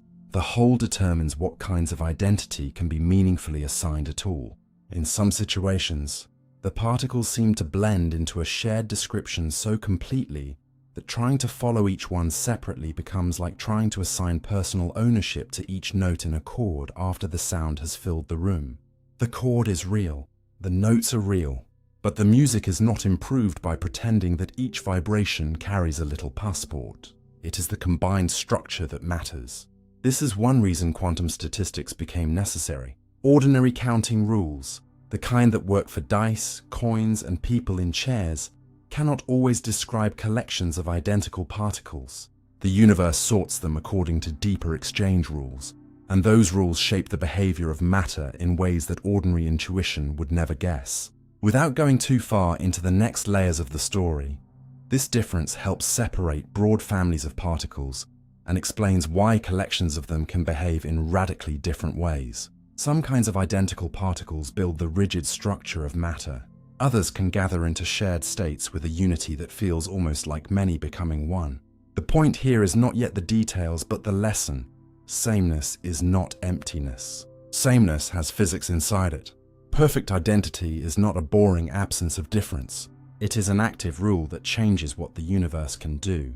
This may be one of the most beautiful surprises in modern science. At the scale of human life, identity is precious because it is unique. You are this person and not another. Your memories are yours. Your path through time has shaped you. But at the quantum scale, identity can become powerful precisely because it is not unique. The sameness of particles lets nature build reliable structures again and again. It lets one atom of a certain element behave like another atom of the same element. It lets matter have laws instead of personalities. It allows the universe to be consistent across galaxies, so that the physics of a distant star can be understood from a laboratory on Earth. If every electron, every photon, every fundamental particle had tiny private differences hidden inside it, nature would become a chaos of exceptions. But because identical particles truly share the same fundamental character, the cosmos becomes readable. The same rules repeat, the same patterns return. The same kinds of structures can arise in places separated by unimaginable distances. And still, this sameness does not reduce the richness of the world. Quite the opposite. From ingredients without private identity, the universe creates endless variety. Crystals, oceans, cells, lightning, planets, eyes, thought. It is as if nature begins with notes that are perfectly repeatable, then composes music so complex that no two songs need ever be the same. Identical particles rewrite identity by showing that uniqueness is not always required at the foundation. Sometimes what matters is not the individuality of the parts, but the order they are allowed to form. the relationships they enter, the symmetries they obey, and the patterns they make possible. So when you hear that two particles are identical, do not imagine a lack of information, as if science simply failed to notice their hidden differences. Imagine a deeper kind of reality where the hidden differences may not exist, where exchanging the labels changes only our language, not the world, where identity has moved from the isolated object into the structure of the whole. The universe, in this sense, is not always asking, "Which one are you?" Sometimes it is asking, "What pattern do you belong to?" And from that quiet question, the familiar world begins to form. Fermions refuse to share the same state. There is a kind of particle that seems to carry a silent rule deeper than any wall. You may come close, you may crowd the same region, you may belong to the same atom or star, but you cannot become exactly me. This is the strange discipline of fermions, a family of particles that includes electrons, quarks, and many of the matter-building particles that give the physical world its stubborn structure. The phrase, "fermions refuse to share the same state," sounds almost emotional, as if these particles are jealous or proud. But the truth is more beautiful and more precise than that. They do not refuse because they push each other away like magnets. They do not avoid sharing because they have tiny personalities, or because nature gives them little seats and tells them to behave. Their refusal is woven into the mathematical rules of quantum reality itself. If two identical fermions are placed in the exact same complete quantum state, the description of that situation collapses into impossibility. Not unlikely, not difficult, impossible. The universe simply gives no physical outcome for that arrangement. This complete state is more than just being in the same place. That is important, because two electrons can be near each other, and many electrons can be part of the same atom, the same metal, the same wire, the same body. The state includes the full quantum description: energy, spatial pattern, spin-like orientation, and other defining features that tell physics how the particle can exist in that system. Two identical fermions can share some features, but not all of them at once. If every relevant feature becomes the same, nature cancels the arrangement before it can become real. This is the Pauli exclusion principle, one of the most quietly powerful rules in all of science. And it is one reason matter does not collapse into featureless sameness. But to feel its meaning, you should not imagine a classroom where one child sits in each chair. That picture is too ordinary, too neat, too human. A better feeling is this. Imagine a choir where each singer must hold a slightly different role in the harmony. Not because someone assigned them pridefully, but because if two identical voices tried to occupy the exact same note in the exact same way, the song itself would erase that duplication. The music would not allow it. Fermions are like that. Their individuality is not personal identity, but a structural refusal inside the song of matter. This refusal is why electrons in atoms do not all sink into the lowest possible energy arrangement. If electrons were allowed to pile into one identical state without limit, atoms would be radically different. Chemistry would lose its layered richness. The familiar variety of matter would not unfold in the same way. Instead, electrons must arrange themselves across different allowed states, and from that careful filling comes order, distinction, and complexity. Here, the refusal to share becomes creative. It does not merely block, it builds. It turns exclusion into architecture. It forces matter to develop layers, patterns, and possibilities that would never appear if every fermion could fall into the same quiet place. This is one of those moments where physics feels almost paradoxical. A rule of denial becomes a source of abundance. Because fermions cannot all become the same, the world becomes diverse. Because they cannot completely overlap in state, atoms gain structure. Because atoms gain structure, molecules can form in endlessly different ways. And because molecules can form, the universe can make rocks, oceans, proteins, leaves, blood, and brains, listening to words about quantum physics in the dark. But the same rule does not stop at atoms. It reaches into some of the most extreme places in the cosmos. When a star like the Sun eventually exhausts its fuel, gravity tries to squeeze its remaining core inward. If the core becomes a white dwarf, it is held up not by ordinary burning, but largely by the resistance created when electrons are forced into higher and higher states, because they cannot all share the same one.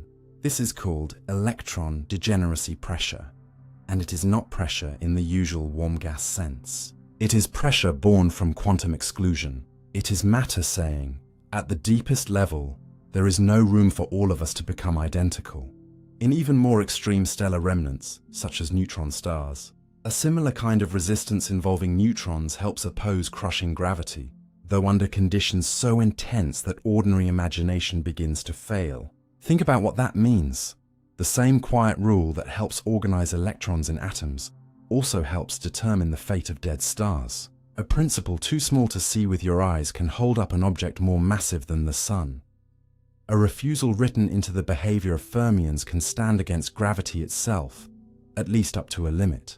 This is not fantasy. It is one of the deep bridges between quantum physics and astrophysics, between the smallest rules of matter and the largest dramas of the sky. And the reason is simple but astonishing. Fermions do not behave like a crowd that can all occupy the same condition. They spread into available states because they must. Their very nature creates a kind of hidden stiffness in matter, a resistance that is not caused by hard surfaces touching, but by the structure of quantum possibility. This helps explain why solidity is not just about particles being close together.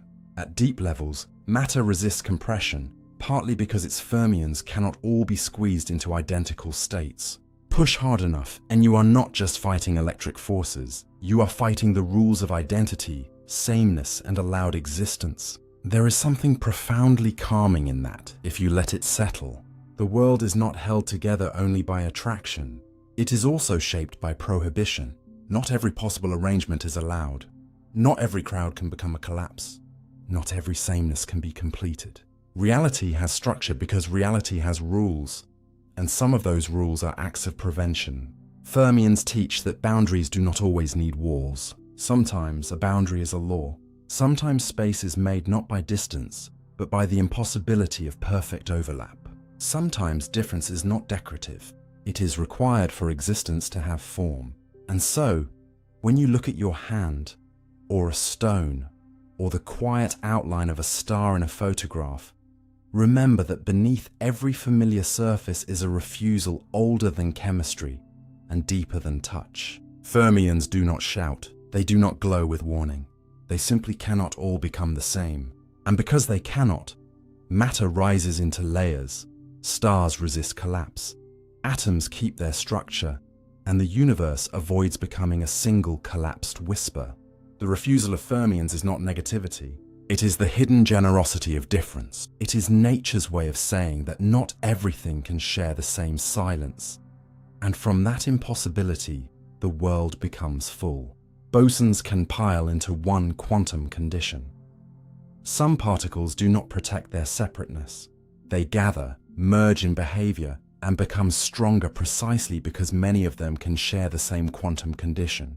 These are bosons, and they are almost the mirror image of fermions in the secret architecture of matter, where fermions are constrained by a rule that prevents identical particles from occupying the exact same full state.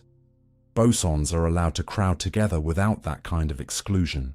They do not need to stand apart in the same way. They can fall into one shared pattern, one common mode, one collective condition, and when enough of them do, the result is not chaos, but coherence. This is one of the reasons bosons are so important in physics. They allow nature to act collectively. They can become a crowd that behaves less like a crowd and more like a single amplified presence. The word boson includes particles such as photons, the particles of light, and also particles associated with forces in the Standard Model, as well as certain composite systems that behave like bosons when their total internal structure gives them the right kind of quantum character. But the simplest way to feel the idea is through light. Ordinary light from a lamp is messy, with photons moving in many directions, carrying many phases and frequencies, like a room full of people speaking over one another. Laser light is different. In a laser, many photons occupy the same mode, meaning they share the same direction, frequency, and phase relationship. They act together in a disciplined way, producing a beam that is narrow, coherent, and powerful enough to scan groceries, perform surgery, read data, cut metal, and carry information through fiber optic cables. This everyday technology depends on the bosonic nature of photons. If photons behave like fermions, a laser as we know it would not exist, because the photons could not all pile into the same condition. The beauty is that bosons do not merely add one by one. Their sharing can create a kind of unity. The more photons already occupy a particular state, the more likely other photons can join that same state in certain processes, which is part of the reason stimulated emission works inside lasers. Nature, in this case, does not resist sameness. It rewards it. The same principle appears in one of the coldest and most delicate states of matter ever made, the Bose-Einstein condensate. When certain atoms that behave as bosons are cooled to temperatures incredibly close to absolute zero, their individual motions slow until their quantum wave-like nature becomes spread out enough to overlap. Then something remarkable happens. Many atoms drop into the same lowest quantum state, and instead of behaving like countless separate little bodies, they begin acting like one collective quantum object. A cloud of thousands or millions of atoms can behave with a shared identity, almost as if the boundary between one atom's quantum behavior and another's has blurred into a single calm voice. This was predicted by Satyendranath Bose and Albert Einstein in the 1920s and first created in dilute atomic gases in 1995, an achievement that revealed quantum collectivity on a scale large enough to image and study. A Bose-Einstein condensate is not just very cold gas. It is matter entering a state where the usual individuality of its particles becomes far less important than the shared condition they occupy. It is one of the clearest demonstrations that the quantum world is not always hidden in the tiny. Under the right conditions, it can swell upward into something almost visible, almost touchable by instruments, like a whisper from the microscopic world becoming a single sustained note. Bosons also help explain superfluidity, the strange behavior seen in liquid helium at extremely low temperatures, where the fluid can flow with no ordinary viscosity, climb surfaces in thin films, and move in ways that seem to disobey the habits of everyday liquids. The details are subtle, and helium's behavior depends on many interactions. But the larger lesson is simple. When bosonic particles gather into a shared quantum state, matter can stop behaving like a collection of independent pieces and begin behaving like a coordinated whole. In superconductors, a related kind of collective behavior appears when electrons pair up into composite objects called Cooper pairs. Although electrons themselves are fermions, pairs of them can behave like bosons, allowing them to enter a shared quantum state that carries electric current without ordinary resistance under the right conditions. That one fact turns the contrast between fermions and bosons into something even more interesting. Nature does not just divide the world into particles that separate and particles that gather. It can also let particles combine in ways that change the rules their collective behavior follows. This is why bosons feel less like background characters and more like the universe's language of togetherness. They are behind the coherence of lasers, the eerie stillness of condensates, the flow of superfluids, and important features of force-carrying fields. Their power comes not from being solid or separate, but from being able to share. And this sharing is not vague cooperation. It is exact quantum permission. Bosons can occupy the same state because their underlying exchange behavior allows it. Swapping two identical bosons does not introduce the kind of sign change that makes identical fermions exclude each other. You do not need to carry the mathematics to feel the consequence. Some particles are permitted to become many as one. At the human scale, individuality dominates your intuition. You imagine crowds as collections of separate bodies, each with its own place and motion. But bosons show that nature also has a mode where the crowd becomes a single pattern, where adding more does not necessarily create disorder, where sameness becomes strength. This does not mean bosons are conscious, or that they choose unity, or that physics is secretly sentimental.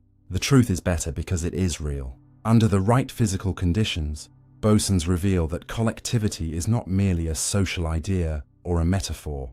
It is a fundamental possibility in the behavior of the universe.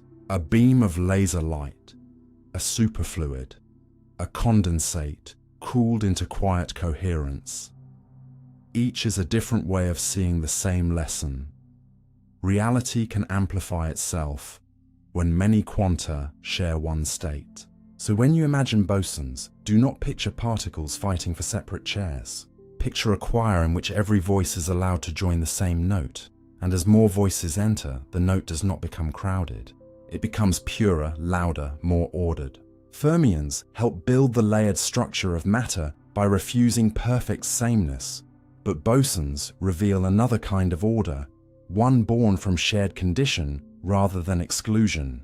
The universe needs both. It needs the particles that keep matter from collapsing into sameness, and it needs the particles that allow light, fields, and cold matter to become coherent. And somewhere between those two principles, between refusal and gathering, between separation and unity, the physical world finds its astonishing balance. The Pauli exclusion principle builds matter's structure. Matter has an architecture because nature does not allow every building block to crowd into the same lowest place. If you could look beneath the surface of a diamond, a leaf, a glass of water, or your own hand, you might expect to find tiny ingredients stacked like bricks, held together mainly by attraction, as if the universe were a construction site where everything falls into place by pulling close. But matter is not shaped only by what attracts. It is also shaped by what is forbidden. The Pauli exclusion principle, named after Wolfgang Pauli, says that identical fermions, such as electrons, cannot share the exact same complete quantum state. That sentence can sound dry at first, almost like a rule from a textbook. But it is one of the hidden reasons the world has form, instead of collapsing into a dull, featureless sameness. Without it, electrons and atoms would all be tempted to settle into the lowest available condition around the nucleus, like water flowing to the bottom of a bowl. If that happened, atoms would lose their layered structure, chemistry would become unrecognizable. Matter would not have the rich variety of shapes and behaviors that allow minerals to sparkle, metals to conduct, oxygen to bond, carbon to build life's skeletons, and your nervous system to carry signals through the quiet electricity of your body. The exclusion principle creates a kind of invisible order, not by pushing particles apart like tiny solid balls, but by limiting how identical electrons can arrange themselves. Because electrons cannot all occupy the same state, they must fill different allowed patterns around the nucleus. This filling creates layers of possibility, often described as shells and subshells, and those layers help determine how atoms behave when they meet other atoms. The outer electrons matter especially because they are the ones most involved in bonding, sharing, transferring, or resisting change. So the Pauli principle is not just a rule about particles, it is a rule that becomes chemistry. It is one of the reasons one element behaves like a reactive metal, another like a noble gas, another like a life-building connector. It helps explain why atoms have personalities in the chemical sense, why some eagerly bond while others remain aloof, why matter does not all blur into one undifferentiated substance. And here is the quiet wonder. A principle that begins as a statement about what two electrons cannot do becomes the source of what atoms can do. A refusal becomes a design. A prohibition becomes a universe of structures. Think of a building where every floor can hold only certain kinds of arrangements. If everyone were allowed to occupy the same lowest room, the building would have no meaningful use of its upper levels. But because the lowest spaces fill, the rest of the architecture comes alive. Rooms above become occupied. Patterns emerge. Different floors gain different roles. In atoms, something similar happens, though the real physics is not a simple staircase. Electrons occupy allowed quantum states, and Pauli's rule prevents identical electrons from duplicating one another completely. As a result, atoms develop internal organization. That organization determines how they respond to light, how much energy they can absorb, what colors they can emit, and how they join into molecules. When you see a flame glow yellow, a neon sign shine red-orange, or a copper compound tint a fire green, you are seeing electrons move between allowed arrangements, releasing or absorbing light in precise ways. Behind that beauty is not random glitter, it is structure, and behind much of that structure is exclusion. The world's colors, bonds, textures, and materials depend on electrons having to occupy different roles, rather than all sinking into one identical condition. This also helps explain why matter takes up space in the way it does. The volume of atoms is not mainly the volume of the tiny nucleus. The nucleus is incredibly small compared with the atom as a whole. The apparent size of atoms comes from the electron structure surrounding the nucleus, from the allowed patterns electrons can occupy, and the way those patterns resist being compressed into sameness. When atoms approach each other, their electron arrangements cannot simply overlap without consequence, because the electrons involved are constrained by quantum rules. This contributes to the resistance you feel when your hand presses against a table. Of course, the full story includes electromagnetic forces and many details of atomic and molecular structure, but Pauli's principle is part of the deeper reason matter has a stable presence, instead of letting all its electrons collapse into the same simple condition. The solidity of the world is not just a surface fact. It is a macroscopic feeling built from microscopic restrictions. Your hand does not pass through the table, because the particles in both systems are participating in a network of forces and quantum limitations that make certain arrangements impossible or energetically unfavorable. What feels like simple contact is the large-scale experience of laws too small to see. Pauli's principle also reveals something subtle about order. Structure is not always created by adding more stuff. Sometimes it is created by limiting what stuff is allowed to do. A poem has meaning partly because not every word can be placed everywhere.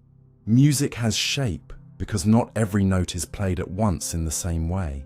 A living cell works because molecules have specific forms, charges, and bonding patterns, not because atoms are free to arrange themselves randomly. The universe uses limitation as a creative tool. The exclusion principle is one of its deepest forms of limitation.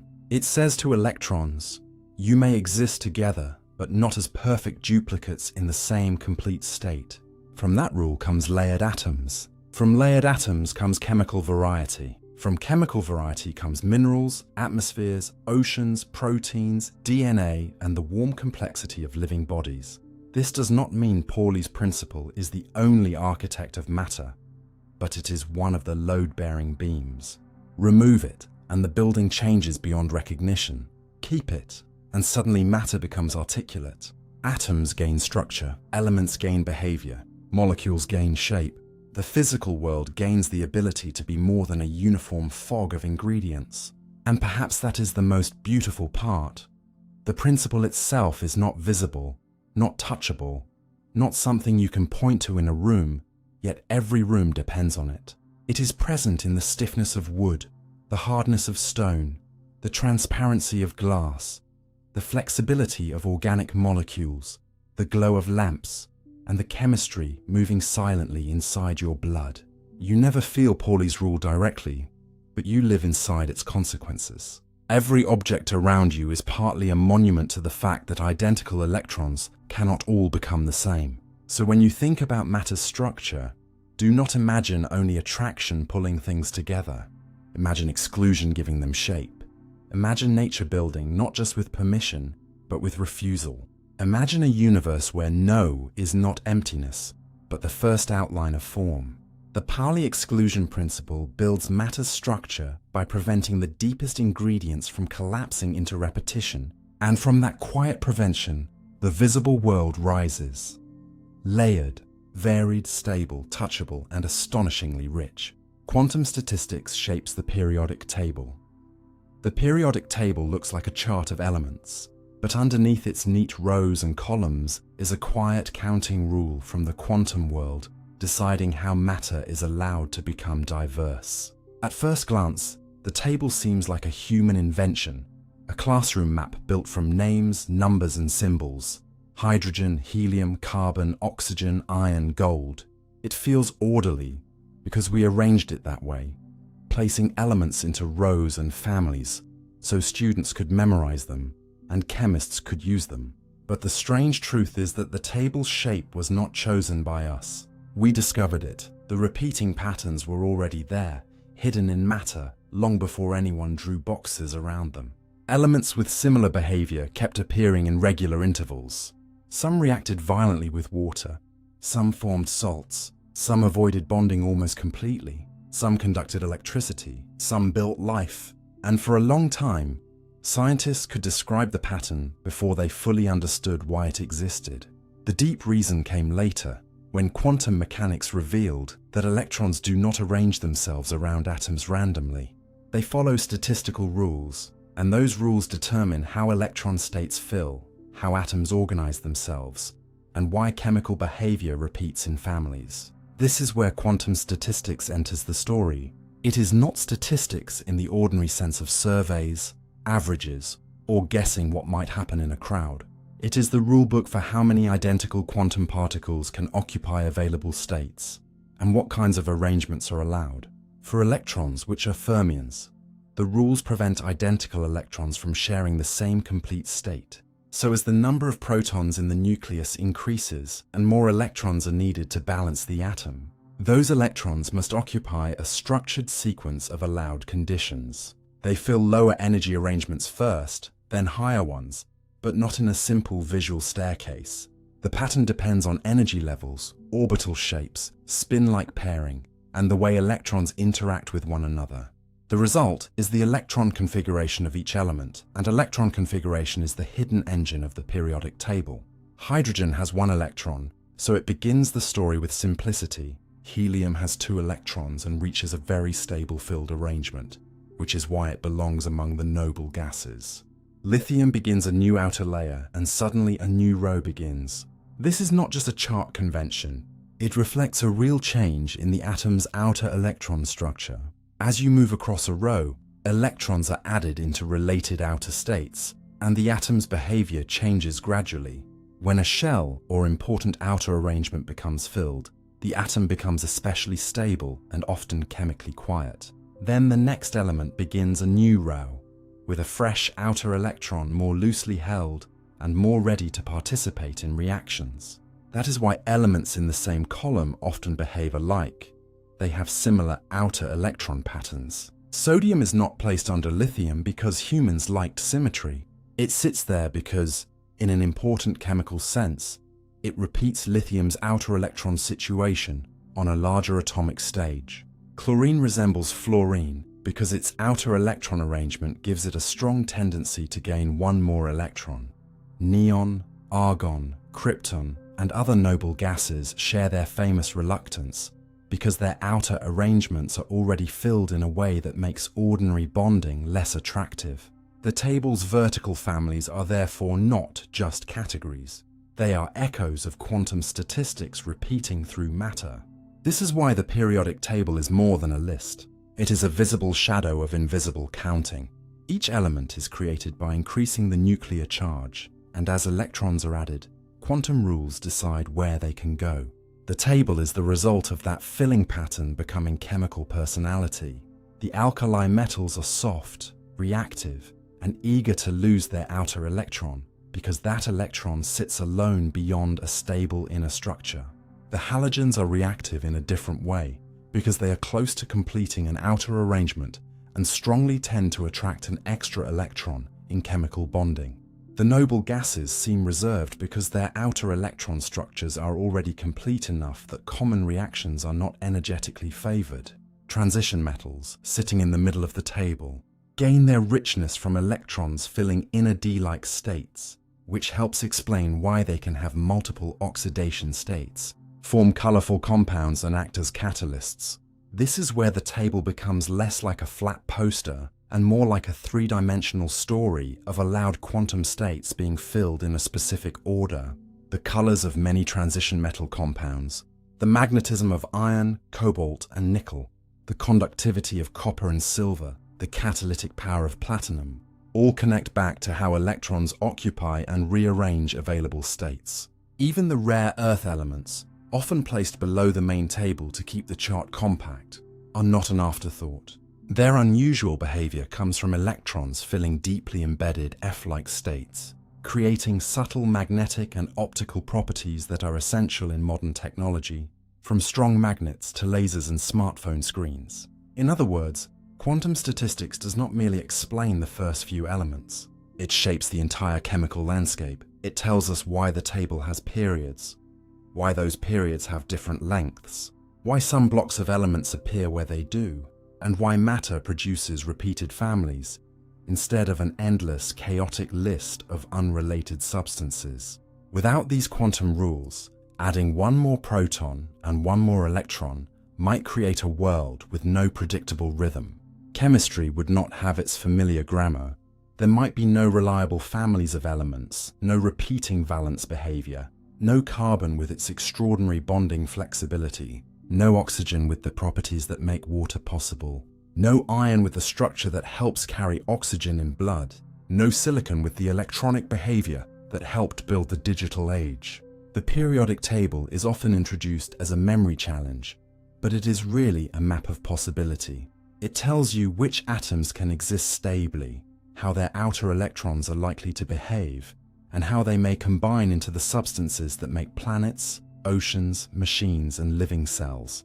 The astonishing part is that this grand architecture comes from rules governing particles too small to picture directly. A classroom chart is secretly a quantum document. Every row is a consequence of allowed electron arrangements. Every column is a repetition of outer structure. Every chemical family is a recurring theme produced by the way electrons must be counted. And perhaps that is why the periodic table feels so strangely beautiful, even before you understand it. It is not beautiful only because it is organized. It is beautiful because the organization is earned by nature. It is the universe showing that variety does not require disorder. From a few deep rules about identical particles and available states, matter unfolds into more than 100 elements, each with its own tendencies, strengths, dangers, and gifts. The same quantum logic that makes helium quiet helps make sodium reactive, carbon versatile, oxygen hungry for bonds, gold resistant to corrosion, uranium unstable enough to release nuclear energy. The table is a poem written in electron structure, but it is also a toolkit.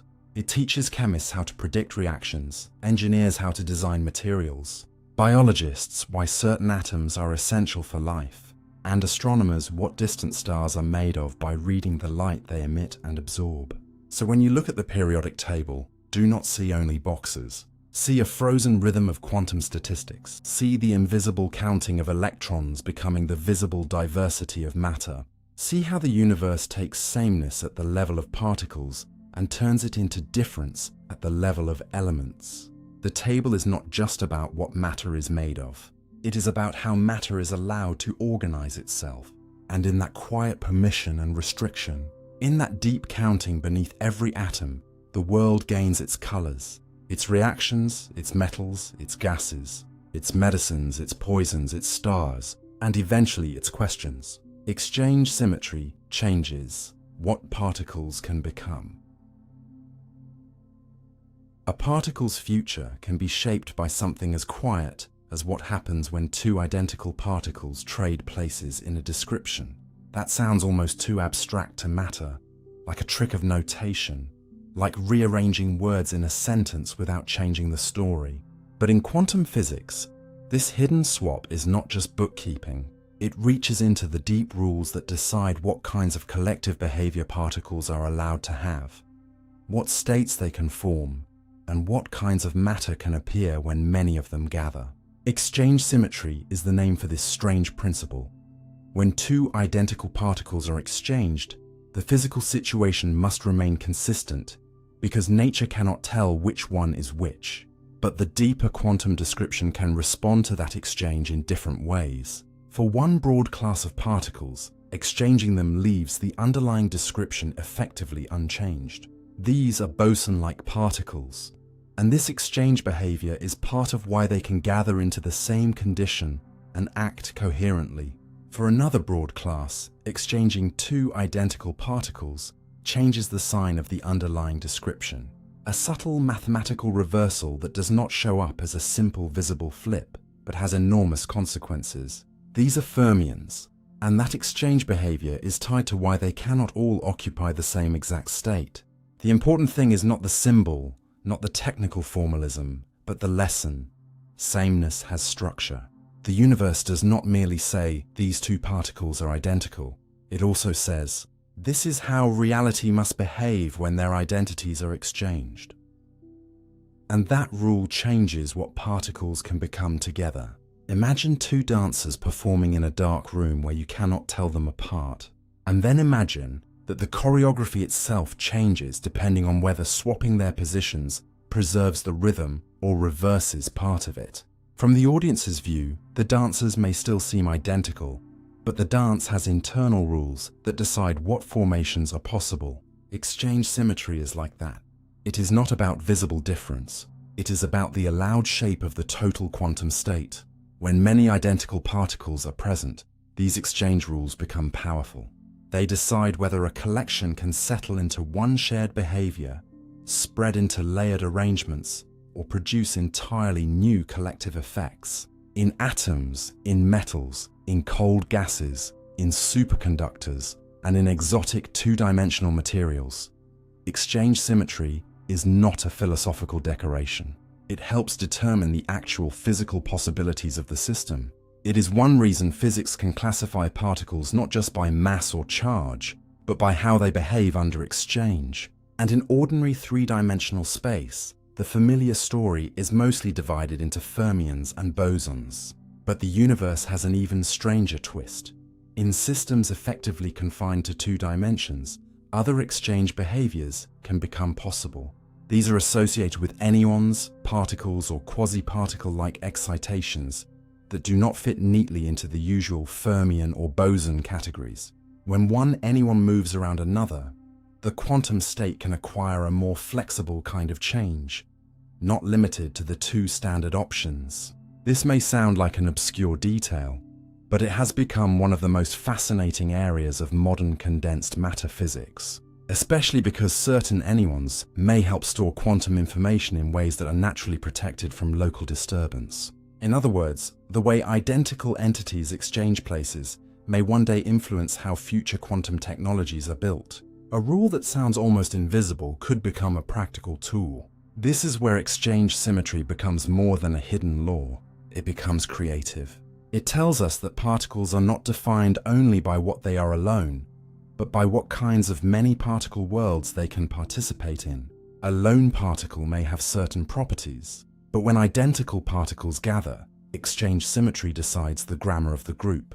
Some grammars produce the stable structure of ordinary matter. Some allow coherent states where many quanta act together. Some, in special materials, allow more exotic collective possibilities that do not exist in empty space in the same simple way. The particle's becoming is therefore not just an individual story.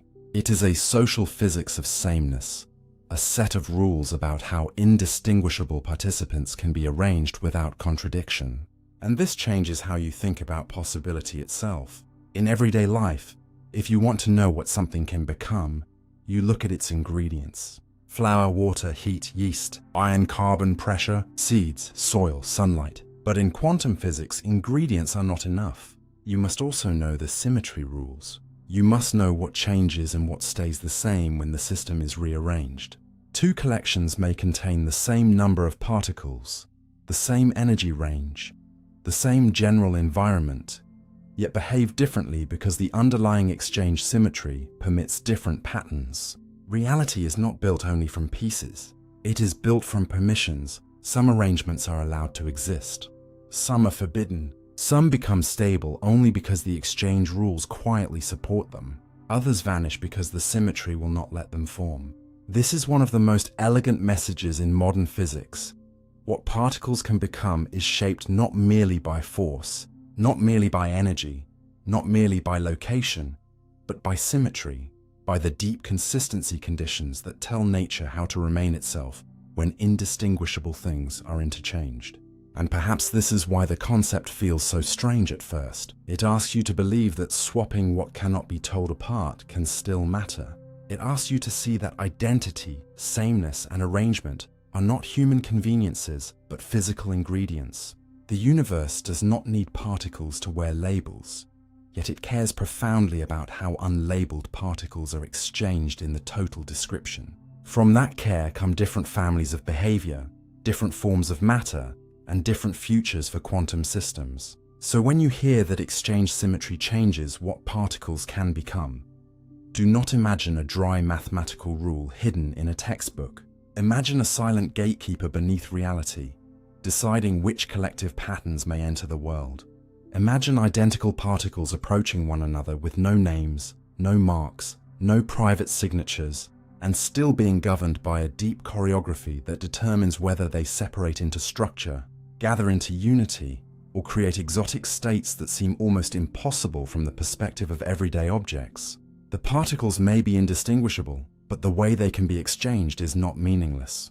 It is one of the secret languages by which the universe turns sameness into form. Quasiparticles act real without being fundamental.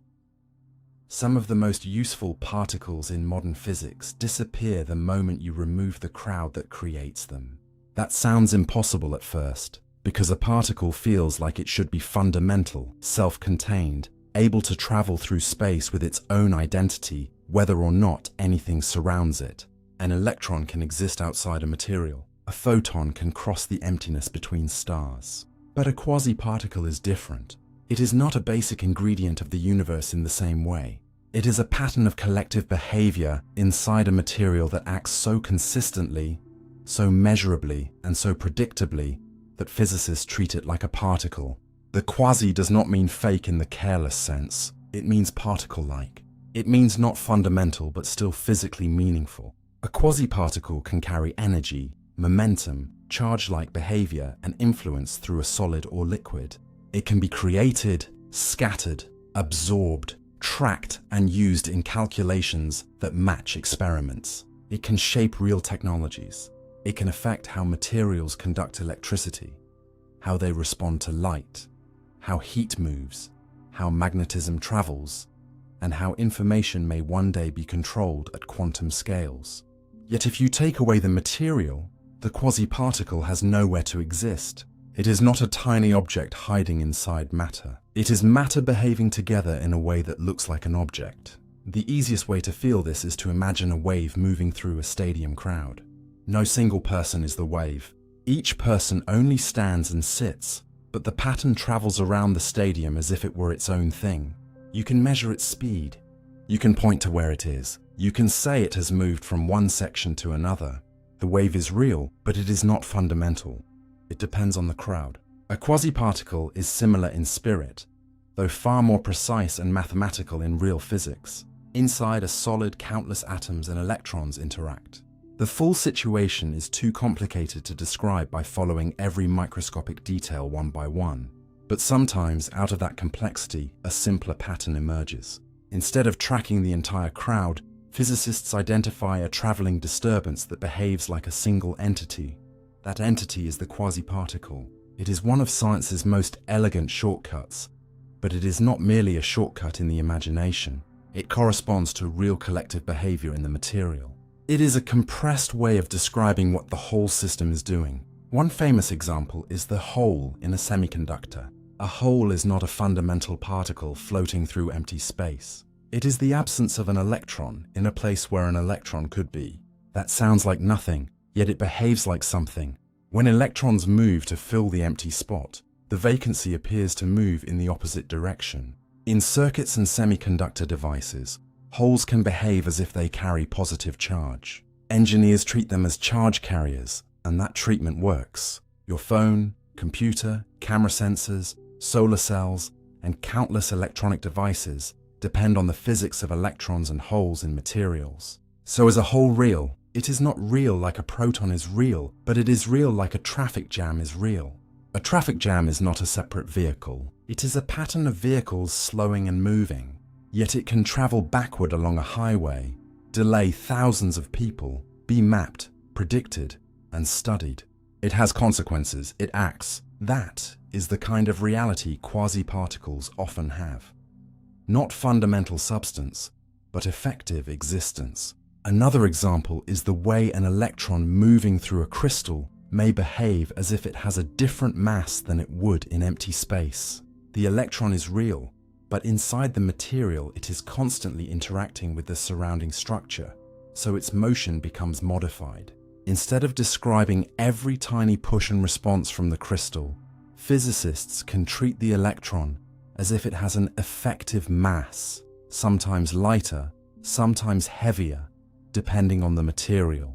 This is not pretending. It is a powerful way to describe how the electron actually moves in that environment. The particle plus its surroundings becomes a new effective entity. In some cases, an electron can carry a distortion of the material around with it, creating a quasiparticle called a polaron. It is as if the electron is no longer traveling alone, but dragging a small rearrangement of the material's internal structure, like a person walking across a soft mattress and carrying the dent with them. The dent is not a separate object from the mattress, but it changes the motion. The combined behavior becomes the meaningful thing. This is why quasiparticles are so fascinating. They show that reality can be layered. Something can be non-fundamental and still act with particle-like discipline. Something can depend on a medium and still be treated as an entity. Something can be emergent and still be real. In ordinary life, you already know many things like this, even if you do not call them quasiparticles. A whirlpool is not made of special whirlpool substance. It is water moving in a stable pattern. A flame is not a solid object. It is a chemical process with shape, heat, and motion. A shadow is not a thing you can hold, yet it can move, stretch, disappear, and reveal the presence of light and form. These examples are not the same as quasiparticles, but they help soften the mind for the idea. Physics often discovers that the world contains meaningful patterns that are not fundamental building blocks. Quasiparticles are among the most precise versions of that lesson. They are born from many body systems, where the collective behavior of many interacting parts becomes simpler when described through new effective particles. This is one reason condensed matter physics, the study of solids, liquids, and complex materials, is so rich. A material is not just a pile of atoms. It is an environment where new kinds of behavior can emerge. The same fundamental particles, arranged differently, can give rise to very different quasiparticles and properties. This helps explain why one material conducts electricity, another insulates, another becomes superconducting at low temperature, another responds strangely to magnetic fields, and another hosts exotic collective states that researchers are still learning how to control. The universe did not have to make only one level of reality. It allows deeper ingredients to organize into higher level actors. Quasiparticles are those actors. They do not exist in the vacuum as permanent members of the cosmic cast, yet inside the right material, they step onto the stage and behave as if they have roles, rules, and lifetimes. Some last only briefly. Some travel through a material before scattering. Some can be manipulated for technology. Some reveal hidden order inside matter, and perhaps the most important lesson they teach is that real does not always mean fundamental. A city is real, though no single brick is the city. A melody is real, though no single vibration owns the song.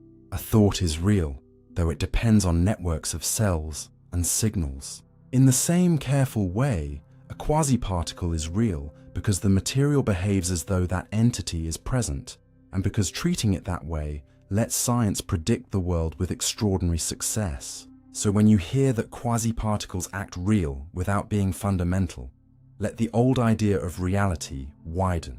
The universe is not only made of basic ingredients, it is also made of levels, patterns, and collective behaviors that become powerful enough to deserve names. Some particles are written into the deep laws of nature. Others are written by matter when many parts move together. And in that difference, there is a quiet, beautiful message. Not everything has to be ultimate to matter. Some things are real because they emerge, because they act, because they shape what happens next. Phonons turn sound into quantum packets. Sound seems continuous because your ears are too gentle to hear its smallest steps. A voice crosses the room as a smooth wave. A cello note fills the air like warm shadow. Thunder rolls over the sky as if the atmosphere itself were breathing.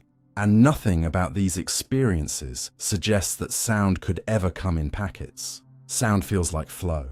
It feels like pressure rising and falling, like air being squeezed and released, like motion passed from molecule to molecule in a soft chain of touch. And at the everyday scale, that is exactly right. Sound is a vibration traveling through a medium. In air, it is the push and pull of molecules. In water, it moves through the shifting pressure of liquid. In a solid, it travels through atoms held in place by bonds, each atom nudging its neighbors so the disturbance passes onward. But when physics looks closely enough, especially inside crystals and solids where atoms are arranged in repeated patterns, those vibrations cannot have just any amount of energy. They become quantized. They come in discrete units, and those units are called phonons. A phonon is not a tiny grain of sound flying like a bead through matter. It is a quantum packet of vibration, a particle-like way to describe the collective motion of many atoms in a material. It is sound translated into the language of quantum mechanics. This idea is strange because sound seems so ordinary. You knock on a wooden table and hear a dull tap. You drop a spoon and hear it ring against the floor. You whisper, and the air carries your words away. But inside the material receiving that vibration, atoms are not sliding around freely like dust. They are bound into a structure like a vast three-dimensional web of connected springs. When one atom is displaced, it pulls or pushes on others, and the whole structure can vibrate in organized patterns. In classical thinking, those vibrations could have any energy, as if you could turn the volume up or down in perfectly smooth amounts.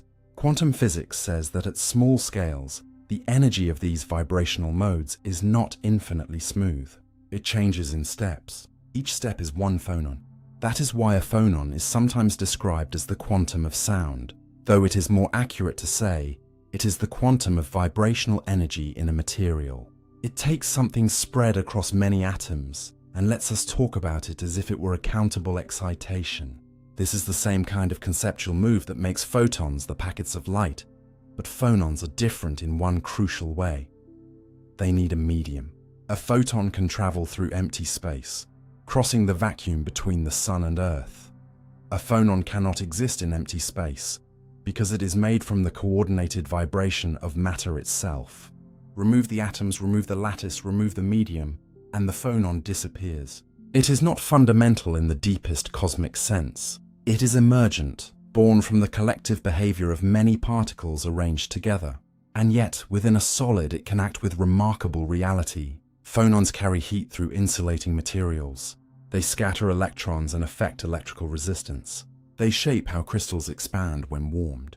They help determine how sound moves through solids, how materials conduct thermal energy, and why some substances are good at carrying heat while others trap it. When you touch a metal spoon and it feels cold, part of that sensation comes from how efficiently energy moves away from your skin. In non-metallic crystals and many materials, phonons are central players in that thermal transport. Heat in this view is not just vague warmth. Inside a solid, it can be understood partly as countless vibrational quanta moving, colliding, spreading, and sharing energy through the atomic structure. The warmer the material, the more vibrational activity it contains. The colder it becomes, the quieter those vibrations grow, though quantum mechanics never lets the deepest stillness become ordinary absolute silence. Even at very low temperatures, some materials retain a tiny ground state motion, a reminder that matter is never perfectly frozen into classical stillness. Phonons also reveal why a crystal is not truly rigid, even when it looks completely still. A diamond on a ring may seem motionless, flawless, almost eternal, but inside it, carbon atoms are not dead points locked in place.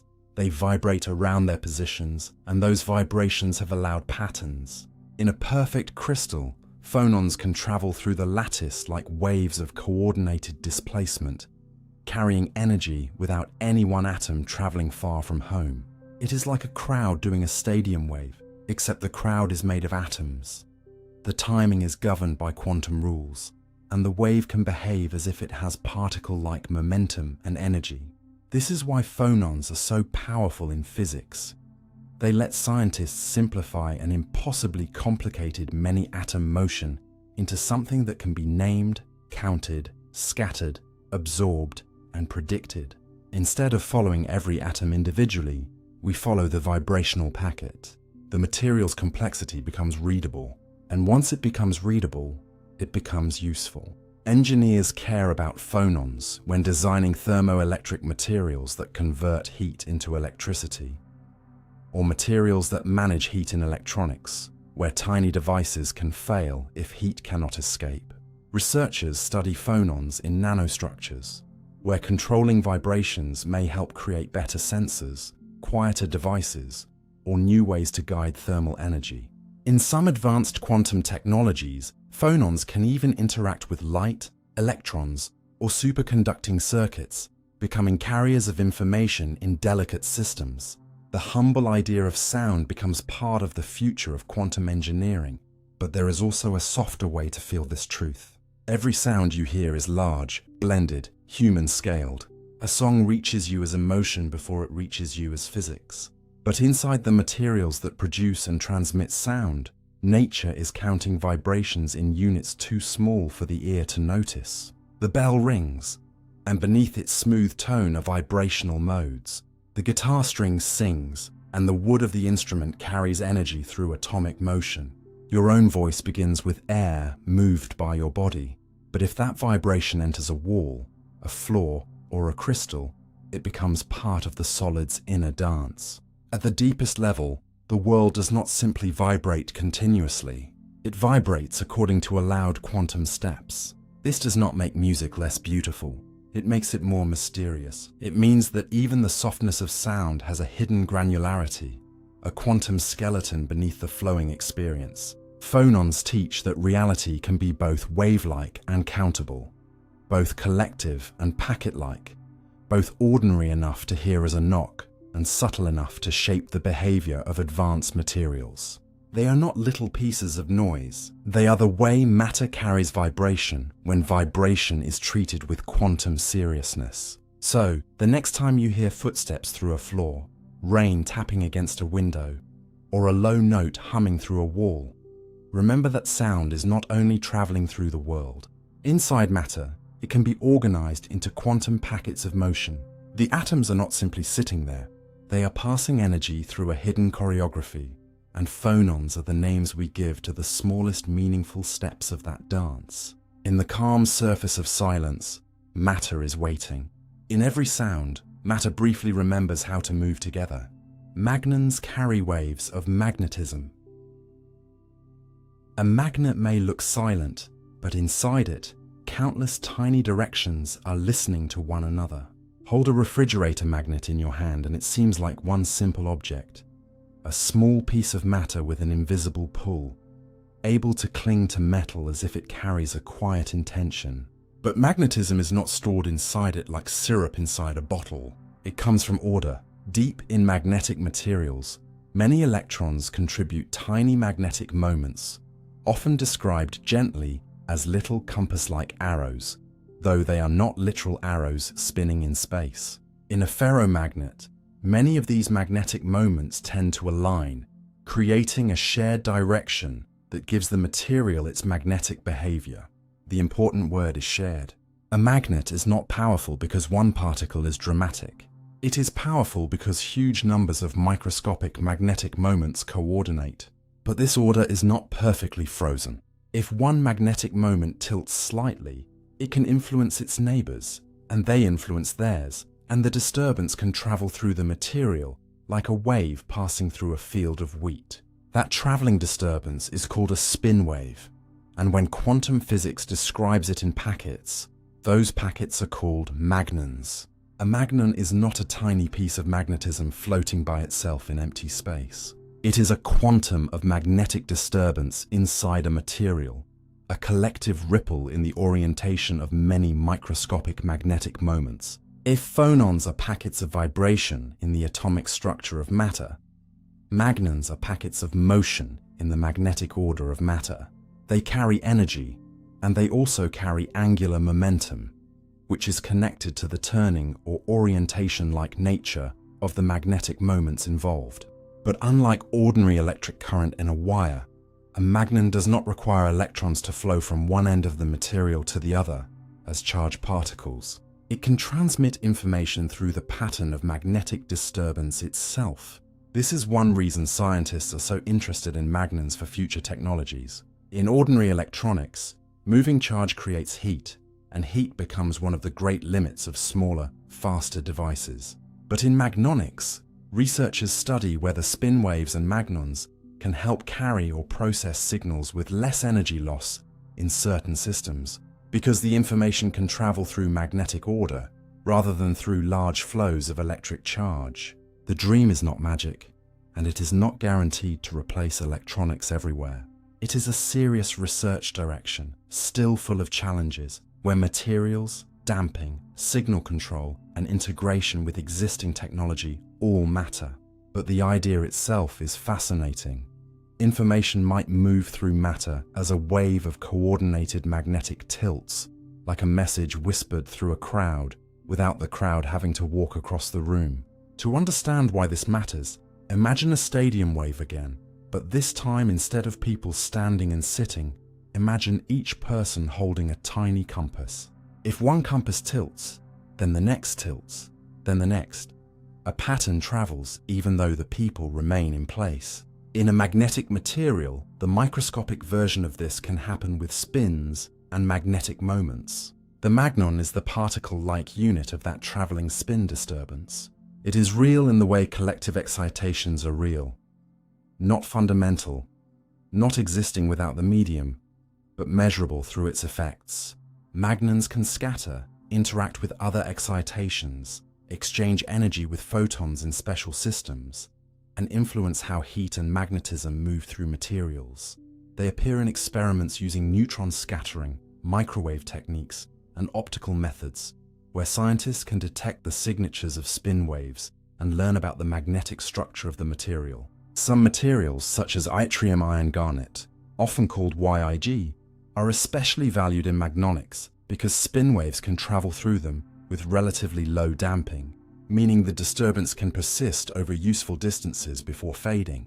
In antiferromagnets, where neighboring magnetic moments tend to point in opposite directions rather than lining up together, magnons can behave differently and may offer very fast dynamics, which is why antiferromagnetic spintronics has become an important research area. This adds another layer to the story. Magnetism is not one single behavior. There are ferromagnets, antiferromagnets, ferrimagnets, and more complex magnetic orders, and each kind can host its own style of spin waves. The universe has many ways for magnetic order to move. Even temperature connects to magnons, because heating a magnetic material can excite more spin waves, making the ordered magnetic alignment less perfect. At high enough temperature, a ferromagnet can lose its large-scale magnetization at its Curie temperature, not because the magnetic moments vanish, but because thermal agitation disrupts the shared order that made them align. So magnons are also part of the story of how magnetic order weakens, changes, and sometimes disappears. They are not only carriers of possible information, they are also signs of the living restlessness inside a magnet. A magnet on a table looks still, but quantum mechanics reveals that its order can tremble in organized ways. Its invisible structure can carry waves. Its silence can have internal motion. And this is what makes magnons so beautiful. They turn magnetism from a static property into a dynamic language. They show that a magnetic material is not merely magnetic the way an object is painted blue. It is magnetic because countless microscopic moments have entered a shared arrangement, and that arrangement can be disturbed, guided, measured, and perhaps used. The magnet is not just pulling. It is capable of carrying patterns through its own internal order. This changes how you see the simplest magnetic object. The small magnet on a fridge, the hard drive that stores data using magnetic states, the speakers and motors that rely on electromagnetic forces, the magnetic materials inside sensors and research devices. All of them belong to a world where magnetism is not just a mysterious attraction, but a structured behavior of matter. Magnons are one of the names we give to that structure when it begins to wave. So the next time a magnet snaps gently against metal, do not think of it as a dead object with a strange trick. Think of it as a quiet society of microscopic orientations, aligned enough to act as one, yet flexible enough for ripples of magnetism to pass through it. Somewhere inside that stillness, magnons can carry energy like whispers through order, reminding you that even the most silent forces in nature may have their own hidden music. Polaritons blend light and matter. Light can enter matter so deeply that for a brief and delicate moment, it stops being only light, and matter stops being only matter. This is the strange world of polaritons, hybrid quasiparticles that appear when photons couple strongly with excitations inside a material, such as excitons, phonons, or plasmons, creating a shared light-matter state rather than two separate actors merely passing energy back and forth. At first, this sounds almost too elegant to be physical. You are used to thinking of light as something that travels, shines, reflects, and escapes, while matter is what stays, weighs, absorbs, and resists. Light belongs to speed, matter belongs to structure. One seems airy and untouchable, the other slow and present. But in certain materials and carefully designed environments, especially optical cavities where light is trapped long enough to interact repeatedly with a material excitation, the boundary between them begins to blur. The photon does not simply get absorbed and vanish, and the material excitation does not simply release light and return to silence. Instead, under strong coupling, they can form new combined modes, often described as polaritons, with part of their character inherited from light and part from matter. Imagine two pendulums connected so gently but so persistently that after a while you can no longer describe one motion without the other. The system has become a pair of shared rhythms. Or imagine two musical notes played so close together inside a resonant chamber that the room stops carrying them as separate sounds and begins supporting new tones made from both. A polariton is not exactly either image, but those images help the mind relax into the idea. When interaction becomes strong enough, nature may stop treating light and matter as separate ingredients and begin treating their mixture as the real excitation. This matters because the two sides bring different gifts. The light side gives polaritons speed, mobility, and the ability to interact with optical fields. The matter side gives them a way to feel the properties of the material, to interact more strongly than free photons usually do, and to become sensitive to structures, vibrations, electronic states, or collective behavior inside the medium. That is why polaritons are not just a poetic curiosity. They are studied across nanophotonics, semiconductor microcavities, two-dimensional materials, molecular systems, and other platforms where strong light-matter coupling can reshape optical and material behavior. One important example is the exciton polariton. An exciton forms when light or energy creates a bound pair inside a semiconductor or similar material. An electron and the empty place it leaves behind, called a hole, attract one another and behave as a paired excitation. Place such a material inside a microcavity where mirrors or structures confine light, and the exciton can couple strongly with a cavity photon. When the coupling is strong enough, the old photon and exciton descriptions split into new polariton branches, often called lower and upper polaritons. This splitting is not just a visual line on a graph. It is evidence that the system's natural modes have changed. The material and light have entered a shared identity. Polaritons can then behave in ways that neither ordinary light nor ordinary matter would achieve alone. Because they are partly photon-like, they can move and respond quickly. Because they are partly matter-like, they can interact, scatter, and sometimes gather into collective states. Under the right conditions, exciton polaritons can even show condensation-like behavior, where many of them occupy a shared quantum state, producing coherent effects that have made them important in studies of non-equilibrium quantum fluids and low-threshold light sources. But polaritons are not limited to excitons. In ionic crystals, light can couple with lattice vibrations, producing phonon polaritons. In metals or specially structured materials, light can couple with collective electron motion, producing plasmon polaritons. In each case, the name tells you what matter excitation has blended with light, but the deeper idea remains the same. A polariton is born when electromagnetic energy and material response become inseparable enough that the combined motion deserves its own name. This is why polaritons are so powerful in modern research. They let scientists guide light in ways ordinary optics cannot, sometimes squeezing electromagnetic energy into tiny regions far smaller than the wavelength of light in free space, or steering it along surfaces, cavities, and layered materials. They can make light more sensitive to matter and matter more responsive to light. In some systems, they may help explore chemical reactions under strong coupling, unusual transport of energy, or new ways to manipulate quantum states. This is an active research area, and not every promise has become a finished technology, but the direction is real. Polaritons show that when light and matter are blended correctly, the properties of both can be redesigned. The emotional strangeness of this is easy to miss because the science is technical, but the underlying shift is profound. You were taught to separate the world into categories: light over here, matter over there, energy here, substance there. Polaritons quietly undo that separation. They reveal that the universe can create hybrid identities, not as metaphors, but as measurable physical states. A polariton is not light wearing a material costume, and it is not matter briefly glowing. It is a new collective excitation whose behavior belongs to the coupling itself. Remove the right material conditions, and the polariton disappears. Remove the optical confinement or the resonant interaction, and the blended state weakens back into ordinary components. This means polaritons are deeply contextual.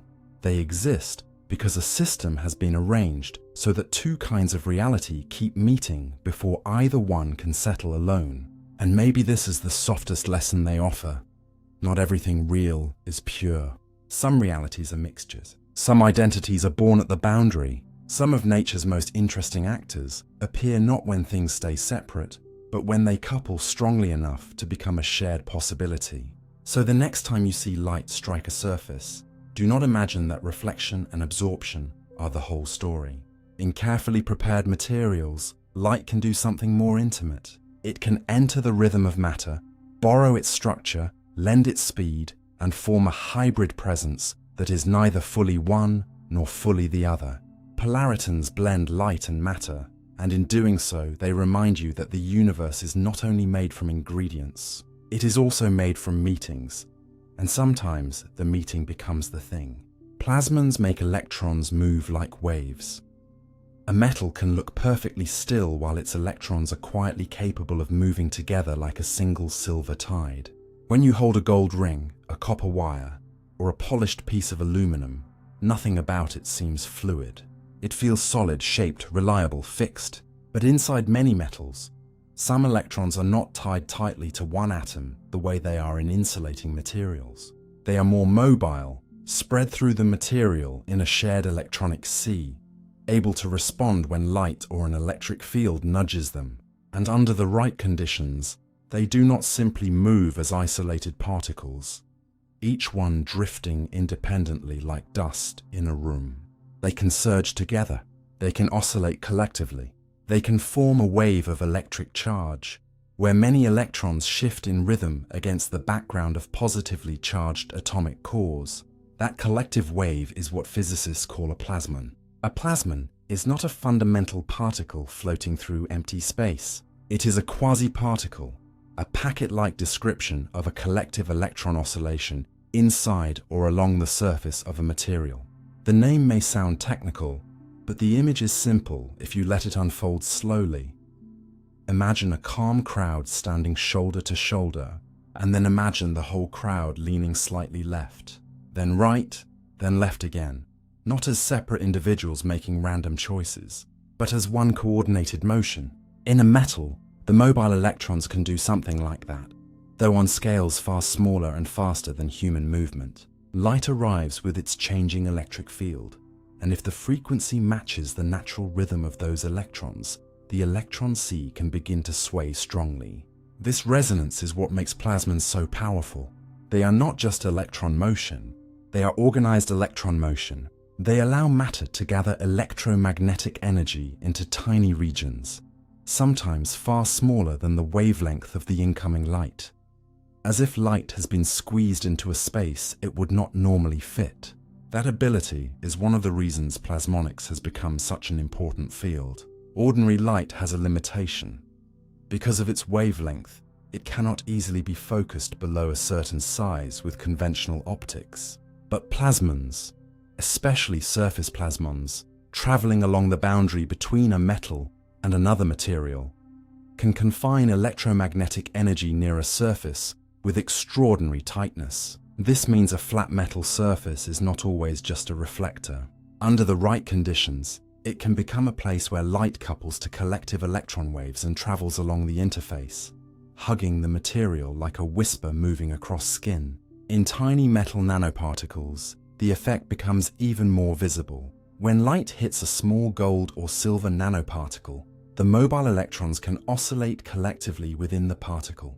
This is called localized surface plasmon resonance, and it can produce intense colors. Gold nanoparticles, for example, can appear red or purple depending on their size, shape, and environment, even though bulk gold looks yellow.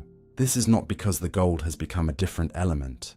It is because the collective motion of electrons changes how the nanoparticle absorbs and scatters light. Medieval stained glass artists were using plasmonic effects long before anyone had the language of plasmons, adding tiny metal particles to glass and creating colors that seemed almost alchemical.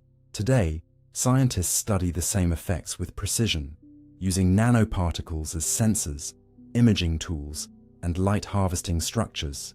The color is not decoration, it is the visible footprint of electron waves. Plasmons also help explain why metallic nanostructures can amplify weak optical signals. In a technique called surface-enhanced Raman scattering, molecules near certain rough metal surfaces or nanoparticles can produce much stronger scattered light signatures than they would normally. The local electromagnetic field near the metal becomes intensified by plasmon resonance, helping reveal molecular fingerprints that might otherwise be too faint to detect. This has made plasmonics valuable in chemical sensing, biomedical research, and studies of surfaces, though it is important not to exaggerate it as a magic solution. Plasmonic systems often lose energy as heat because metals are not perfect, and electron motion can be damped by collisions and material imperfections. That loss is one of the major challenges in turning plasmonic ideas into efficient devices. Still, the fact remains astonishing. By shaping metal at the nanoscale, humans can influence how collective electron waves interact with light. A nanoparticle's geometry can tune its resonance. A sharp tip can concentrate fields more strongly. A nanoscale gap between particles can become a hotspot where light-driven electron motion is intensified. Matter, at this scale, becomes less like passive material and more like an instrument that can be tuned. The electrons are not just present, they are responsive. They can be made to move in patterns, and those patterns can guide, trap, enhance, or transform light. This is why plasmons sit at the boundary between electronics and photonics. Electronics uses electrons to carry signals through circuits. Photonics uses light to carry signals through optical systems.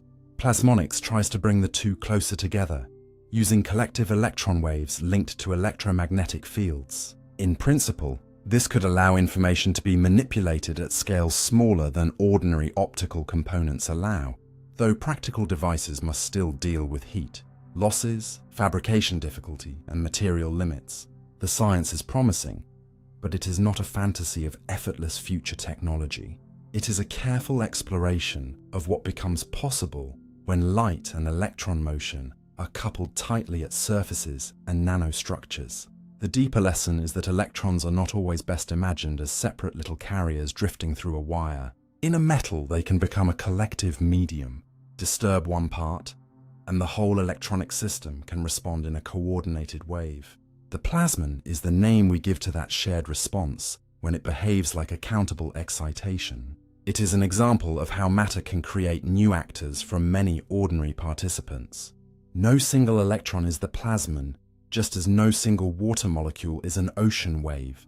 The plasmon belongs to the collective. It is the motion of many becoming one pattern, and when that pattern meets light, it gives metals some of their strangest powers. Shining surfaces, nanoscale colors, intensified fields, surface-bound waves, and the possibility of controlling optical energy in ways ordinary mirrors never could. So the next time you see metal gleam, do not think only of reflection. Beneath that shine is an electron sea capable of rhythm.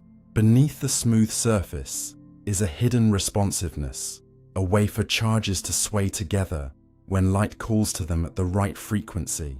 Plasmons make electrons move like waves, and in doing so, they reveal that even inside hard, cold metal, reality can behave like a living tide. Not alive, not conscious, but coordinated, resonant, and quietly full of motion. Anyons break the usual particle categories. Some particles obey the rules like citizens of an old kingdom, but anyons appear as if they found a hidden country where the laws of identity were never finished. For most of the quantum story, matter seems to divide into two great families: Fermions, which help build structured matter by refusing to share the same complete state, and Bosons, which can gather into one shared condition and create coherence. This division is so powerful that it feels almost final, as if every particle in the universe must carry one of two passports. But then physics discovers a loophole, and that loophole does not appear in ordinary three-dimensional space. It appears when motion is effectively trapped in two dimensions, in ultra-thin quantum worlds, where particles cannot move around one another in the same casual way they would in a full three-dimensional room. In 3 dimensions, if two identical particles trade places and then return to their original arrangement, the exchange is relatively limited in what it can mean. But in 2 dimensions, exchanging particles becomes more like braiding threads on a flat surface. One path around another cannot always be smoothly undone without remembering how the winding happened. The movement leaves a kind of topological memory, and from that strange geometry, a new category becomes possible: anyons. They are called anyons because, in a sense, their exchange behavior can fall outside the usual 2 choices. They are neither ordinary fermions nor ordinary bosons. They are quasi-particle-like excitations that can appear in special many-body systems, most famously in fractional quantum Hall states, where electrons confined to thin layers under strong magnetic fields organize into collective quantum fluids with fractionally charged excitations. The 1998 Nobel Prize in Physics recognized the fractional quantum Hall effect as a new form of quantum fluid with fractionally charged quasiparticles, a discovery that helped open the path toward anyon physics. This is important to say carefully. Anyons are not tiny new marbles floating freely through the air. You cannot scoop one out of a material and send it through empty space like an electron. They are emergent excitations, born from the collective behavior of many particles in special low-dimensional conditions. Their reality is not fundamental in the old sense, but it is not fake. A wave in the ocean is not a molecule, yet it can knock over a boat. A vortex in a fluid is not a separate substance, yet it can move, persist, and carry energy. In a similar way, anyons can be real as organized excitations inside a quantum material. Their strangeness is not in how they look, but in what happens when one goes around another. For ordinary bosons and fermions, exchanging identical particles returns the quantum description in only 2 familiar ways. But anyons can produce a more flexible change, sometimes a fractional phase, and in more exotic non-abelian cases, braiding them can transform the shared quantum state in a way that depends on the order of the braids. Nature Communications describes anyons as quasi-particles that are neither fermions nor bosons, and notes that their fractional statistics appears when one anyon winds around another in 2 dimensions. This sounds abstract until you imagine tying knots. If you move 2 ordinary beads around each other in open space, you can often untangle the path without consequence. But if the motion is confined to a flat surface, the winding begins to matter. The path becomes part of the physics. This is why anyons are often connected to topology, the branch of mathematics concerned not with exact distances, but with shapes, windings, and what remains unchanged when something is smoothly deformed.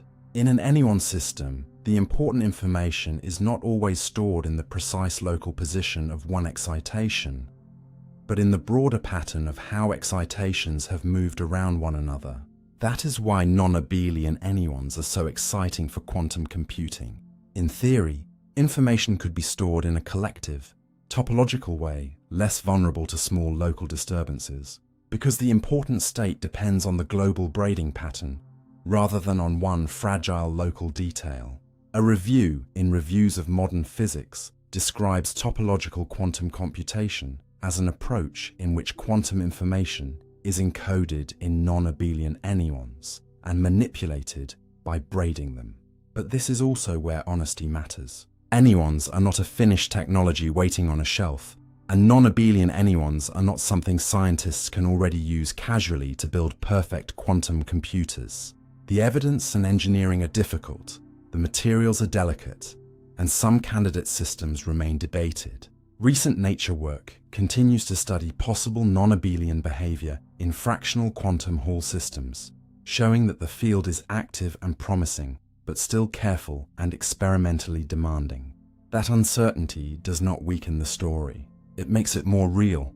Science is not always a parade of completed answers. Sometimes it is a slow, precise approach towards something that nature allows only under rare conditions. Anyons teach that the categories we trust can be broken not by chaos, but by dimension, collective order, and the geometry of movement. They reveal that what a particle is can depend not only on its mass, charge, or energy, but on what happens when identical excitations are exchanged in a restricted world. This is a deeper kind of identity. It is not identity as an object sitting alone.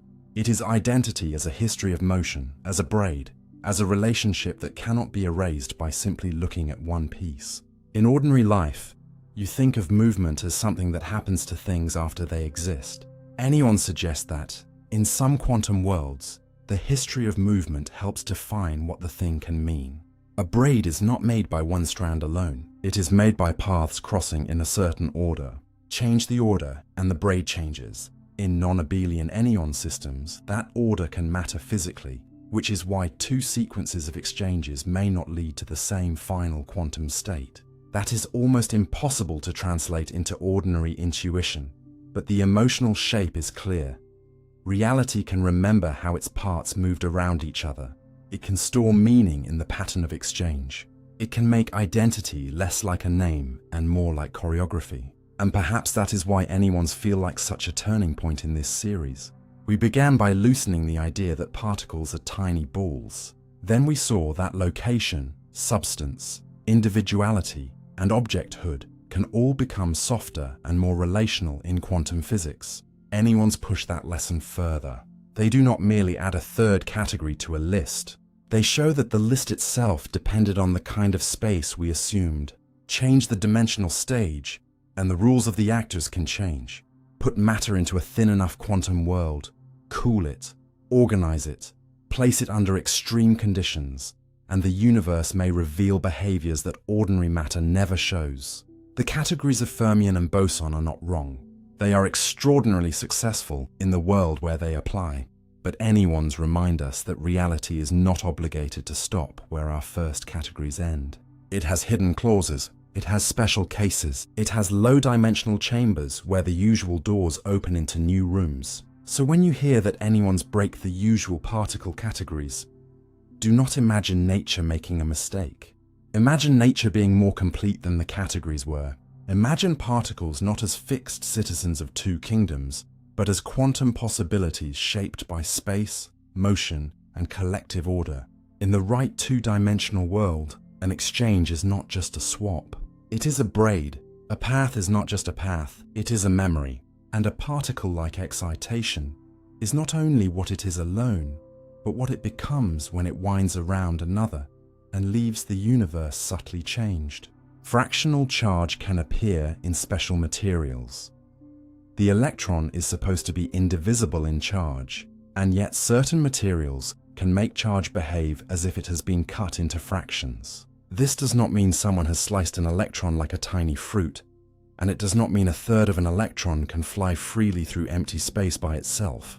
The truth is stranger and more careful, inside very special two-dimensional electronic systems, cooled to extremely low temperatures and placed in very strong magnetic fields. Many electrons can organize into a collective quantum state where the excitations behave as if they carry only a fraction of the electron's charge.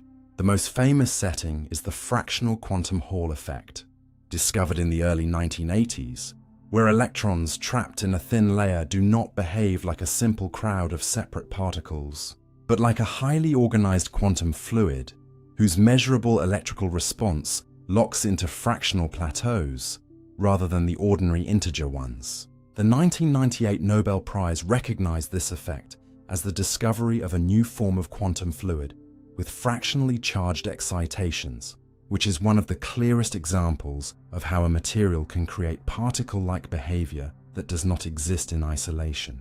To feel why this matters, imagine a crowded theater where every person tries to move independently, and then imagine that, under certain conditions, the entire crowd begins moving as one slow, coordinated pattern. If someone creates a small gap or disturbance in that crowd, the disturbance can travel through the theater like its own object, even though it is not a person. It can have a position, a motion, and consequences. Fractional charge is similar in spirit, but much deeper. The fraction is not a little broken electron. It is a collective excitation of the whole electron fluid. The electrons remain electrons, but the organized state they form allows disturbances that carry charge in fractional units. Robert Laughlin's 1983 theory described this as an incompressible quantum fluid with fractionally charged excitations, meaning the strange fractional behavior was not random noise or measurement confusion, but a new kind of ordered many-electron state. The setting matters enormously. You do not get fractional charge by taking an ordinary wire, cutting it smaller, or looking at a single electron more closely. It appears when electrons are confined to a nearly two-dimensional sheet. Their motion is strongly shaped by a magnetic field, and the temperature is low enough that thermal disorder does not wash out the delicate quantum order. In that condition, the electrons cannot be understood merely as individual particles moving through a material. Their motions become strongly linked. The whole system begins to matter more than the isolated pieces. This is why fractional charge is such a powerful lesson in emergence. Emergence means that a group can produce behavior none of its parts possess alone. A single water molecule is not wet. A single bird is not a flock pattern. A single car is not a traffic wave. In the same careful way, a single electron does not have 1/3 of its charge, but a special quantum fluid made from many electrons can support excitations that behave as though they do. The charge has not been literally chopped at the level of the electron's basic identity. It has been redistributed through a collective state so that the measurable excitation carries a fraction. This is why physicists often call these objects quasiparticles. They are particle-like realities born inside materials, not fundamental particles wandering the universe. And yet they are real enough to measure. In the late 1990s, experiments using quantum shot noise measured the charge of quasiparticles in the fractional quantum Hall regime and found values consistent with 1/3 of the electron's charge, just as Laughlin's theory predicted. Shot noise is a useful clue because electric current is not perfectly smooth at tiny scales. It has a graininess, like rain hitting a roof drop by drop. By studying the small fluctuations in current through a narrow constriction, scientists can infer the effective charge of the carriers passing through. If ordinary electrons are moving, the noise has one kind of grain. If fractionally charged quasiparticles are moving, the grain is smaller. This is one of those beautiful moments where the universe reveals something invisible, not by showing its face, but by letting us hear its statistical footsteps. The material whispers, and in the whisper is a fraction. Fractional charge also changes the way you think about what charge means. In basic physics, charge seems like a permanent property carried by a particle, almost like a number stamped into its identity.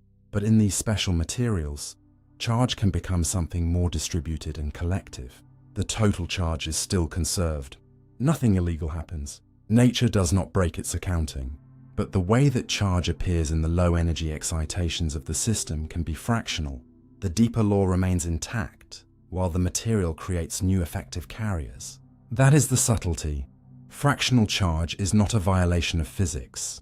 It is physics becoming more sophisticated than everyday intuition. It shows that what exists inside a material can depend on the organization of many particles together.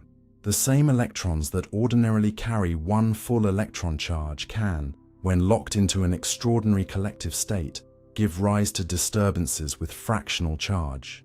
The fraction belongs to the excitation, not to a lonely electron pulled apart from itself. This is why the phrase special materials is so important. A fractional charge is not simply hiding everywhere, waiting to be found under a stronger microscope.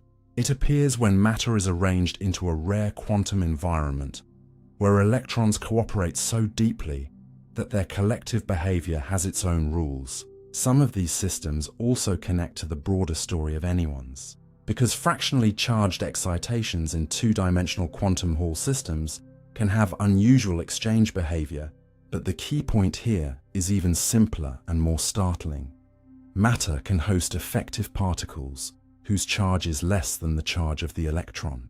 The world of materials is not only a place where fundamental particles sit, it is a place where new particle-like realities can be born from order. And this gives fractional charge a quiet philosophical power.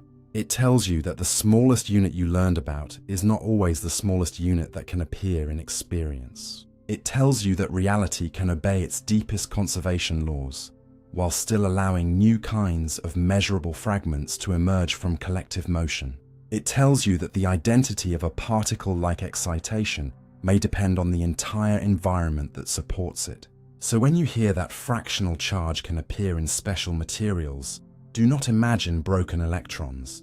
Imagine a quantum fluid so organized that a disturbance moving through it carries only part of the usual electronic charge, as if the crowd has learned to pass a burden in smaller portions than any individual member could carry alone. That is the wonder. The electron remains whole, but the material learns to speak in fractions. And in those fractions, physics reveals one of its most important lessons. That reality is not built only from what is fundamental, but also from what becomes possible when many things move together under the right conditions. Topological matter protects quantum behavior. Some forms of matter hide their most valuable quantum behavior not in how perfect they are, but in what remains unchanged when imperfection tries to disturb them. This is the quiet promise of topological matter, a state of matter where the important features are not always stored in one fragile local detail, like the exact position of an atom or the flawless shape of a crystal, but in a deeper global pattern that can survive small bends, defects, and disorder. To understand why this feels so different, think about a drawing made with chalk on a sidewalk. A little rain, a passing shoe, one crack in the stone, and the drawing begins to disappear. Ordinary quantum behavior can be like that. Delicate, easily disturbed, vulnerable to heat, impurities, vibration, and noise. That is one reason quantum technology is so difficult. The quantum world is powerful, but it is also sensitive. A small disturbance can destroy the very state you are trying to preserve. Topological matter offers a different kind of hope. Instead of protecting quantum behavior by making the material impossibly clean or perfectly isolated, it protects certain features by tying them to topology, the branch of mathematics concerned with properties that do not change under smooth deformation. A coffee cup and a donut are famously similar in topology because each has one hole. You can stretch one shape into the other without cutting or gluing, while a sphere is different because it has no hole. That example is simple, but the physical idea is profound. Some properties are not about tiny local details, but about a broader kind of structure. In topological materials, electrons and quantum states can organize in ways where the overall pattern matters more than every microscopic imperfection. This is why the 2016 Nobel Prize in Physics, honored theoretical discoveries of topological phase transitions and topological phases of matter, recognizing that matter can have phases defined not only by symmetry or ordinary order, but by topological structure. The most famous example is the topological insulator, a material that behaves almost like a contradiction. Its interior can act as an insulator, while its boundary can conduct. The middle resists ordinary electrical flow, yet the surface or edge hosts special electronic states that can move along the boundary. This is not because the surface is dirty or accidentally metallic. It is because the topology of the material's quantum structure requires boundary states to appear where a topological material meets an ordinary one, such as the vacuum or a trivial insulator. Princeton's Yazdani lab describes topological insulators as hosting boundary modes, including surface states in three-dimensional materials and edge modes in two-dimensional ones, with certain time reversal protected states expected to remain resilient as long as the relevant symmetry is preserved. That word protected must be handled carefully. It does not mean indestructible. A topological material is not magic armor. Strong magnetic disorder, broken symmetry, high temperature, poor material quality, or interactions can still damage or alter the behavior. Protection means something more precise. Certain kinds of ordinary scattering or small disorder cannot easily remove the protected boundary states because doing so would require changing the topological character of the whole system or breaking the symmetry that supports them. One famous experiment showed that despite strong atomic scale disorder, backscattering between certain opposite surface states in a topological insulator was absent, illustrating the unusual robustness of these surface electrons. In ordinary conductors, electrons moving through a material often scatter from defects like pinballs, losing energy and creating resistance. But in some topological edge or surface states, the electron's motion is tied to internal quantum properties in a way that makes simply reversing direction difficult unless the right kind of disturbance is present. It is as if the electron is not merely traveling down a road, but traveling with a rule stitched into its motion, a rule that says some turns are forbidden unless the deeper protection is broken. This makes topological matter fascinating for future electronics, spintronics, superconductors, and quantum computing research, though many practical applications remain challenging and unfinished. The Nobel press release itself noted the hope that topological materials could contribute to new generations of electronics and superconductors or future quantum computers, while current research continues to explore their exotic behavior. The beauty of this idea is that protection comes from the whole, not from one delicate part. A normal material property might depend on exact local details. One impurity here, one broken bond there, one defect in the lattice, and the behavior changes. But a topological property can be more like the number of holes in a shape. You can dent, stretch, or bend the shape, and the number remains the same unless something dramatic happens, like cutting or closing a hole. In matter, the comparison is not literal, but it helps you feel the difference. Topological phases are protected because the system cannot smoothly become an ordinary phase without crossing a boundary, often involving the closing of an energy gap or the breaking of a protecting symmetry. That means the material can tolerate certain imperfections while keeping its essential topological behavior. In a world where quantum states are usually fragile, this is extraordinary. It suggests that nature has ways of hiding quantum order inside global structure, making it less vulnerable to the small accidents that normally erase quantum information. This is why topological superconductors are so exciting in theory. If certain superconducting systems can host special boundary excitations, often discussed in connection with Majorana modes, then quantum information might one day be stored in a less local, more topologically protected way. That is one of the dreams behind topological quantum computing. The dream is not fully realized, and scientists must be honest about that. Experimental claims can be difficult, materials are demanding, and proving the presence of the right exotic states is hard. But the motivation is real. If information can be stored in the topology of a system rather than in one easily disturbed local property, it may become more resistant to noise. This is a very different philosophy from trying to keep the quantum world untouched like a candle flame in a windless room. It is more like building a lantern whose shape protects the flame from ordinary gusts. The flame still exists, still needs care, still can be extinguished under harsh conditions, but it is no longer exposed in the same naked way. Topological matter teaches that robustness can be designed into the structure of reality itself. And perhaps this is why the subject feels so quietly powerful. In earlier ideas, matter often seemed defined by local pieces. Atoms here, electrons there, vibrations moving through a lattice, charges oscillating in a metal, excitations forming inside special systems. Topological matter adds a new layer. Sometimes what matters most is not only what the pieces are doing locally, but what kind of global pattern they belong to. The edge remembers the bulk. The boundary reveals the hidden order. The material surface becomes a message written by its interior topology.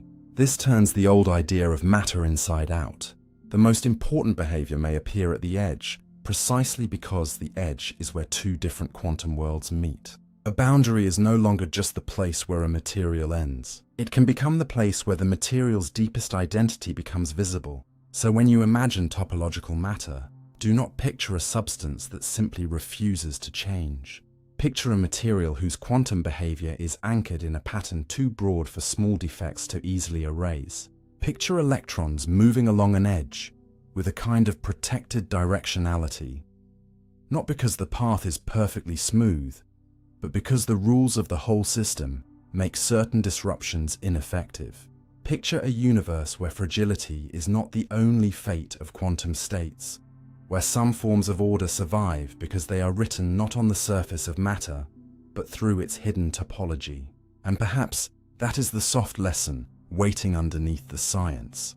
Protection does not always mean building higher walls. Sometimes it means encoding what matters so deeply into the pattern that ordinary damage cannot reach it. Topological matter protects quantum behavior by making the important truth less local, less fragile, less dependent on perfection. It shows that matter can remember its shape in a deeper sense, and that at the boundary between what is ordinary and what is topological, the quantum world can keep moving, quietly, stubbornly, beautifully along the edge. Particles can be collective illusions. Sometimes a particle is not a thing hiding inside matter, but a story matter tells so consistently that physics has no choice but to treat it as real. This is the strange meaning behind the idea that particles can be collective illusions. The word illusion can sound dangerous, as if it means false, as if scientists are admitting that some particles are only tricks of the mind. But in physics, the more interesting truth is that an illusion can be effective, measurable, useful, and deeply real within the world that creates it. A rainbow is not an object you can walk around and touch, yet it appears in a precise place under precise conditions, shaped by sunlight, water droplets, and your position. A whirlpool is not made from a special substance called whirlpool, yet it can pull leaves inward, carve motion into water, and keep a recognizable form for a while. A traffic jam can travel backward along a highway, even though no car is driving backward. These things are not fake simply because they are collective patterns. They are real as patterns. They act, they persist, they can be measured, and they can change what happens next. Many particle-like entities inside materials have this same kind of reality. They are not fundamental particles written into the deepest known list of nature, but emergent excitations that appear when many atoms, electrons, spins, or fields move together in an organized way. The illusion is not that nothing is there. The illusion is that there is a separate little object there, when the deeper truth is a coordinated behavior of many parts. This is one of the most important shifts in modern condensed matter physics. A material is not merely a container full of particles. It can become a stage on which new particle-like actors appear. These actors may carry energy, momentum, charge-like behavior, magnetic disturbance, or information through the system, even though no single microscopic ingredient owns the whole identity. What looks like one moving entity may be the collective response of thousands, millions, or even more underlying parts. In some materials, an electron moving through a crystal can seem to become heavier or lighter because it is constantly interacting with the lattice around it.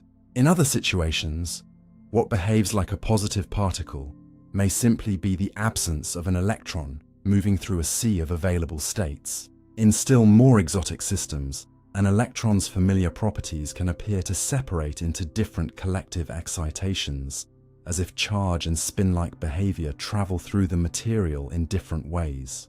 This does not mean the electron literally breaks apart like a cracked stone in ordinary space. It means the many-body system reorganizes the effects we usually associate with one particle into new patterns that behave independently inside that environment. The particle is then a useful fiction that becomes experimentally powerful. Scientists can calculate with it, detect its signatures, predict its motion, and design materials around it. It is fictional only if you demand that every real thing must be fundamental. But nature does not seem to share that demand. Nature allows reality to be layered.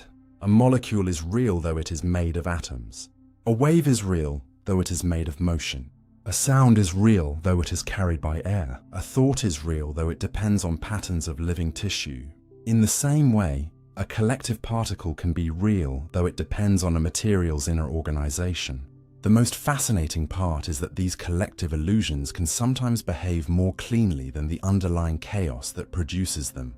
A solid contains an absurd number of interacting particles. If you tried to track each one directly, the problem would be almost hopeless. But the material can organize its complexity into simple excitations, as if the crowd creates a spokesperson. Instead of describing every atom vibrating, physics can speak of a vibrational quantum. Instead of describing every magnetic moment tilting in detail, it can speak of a magnetic wave packet.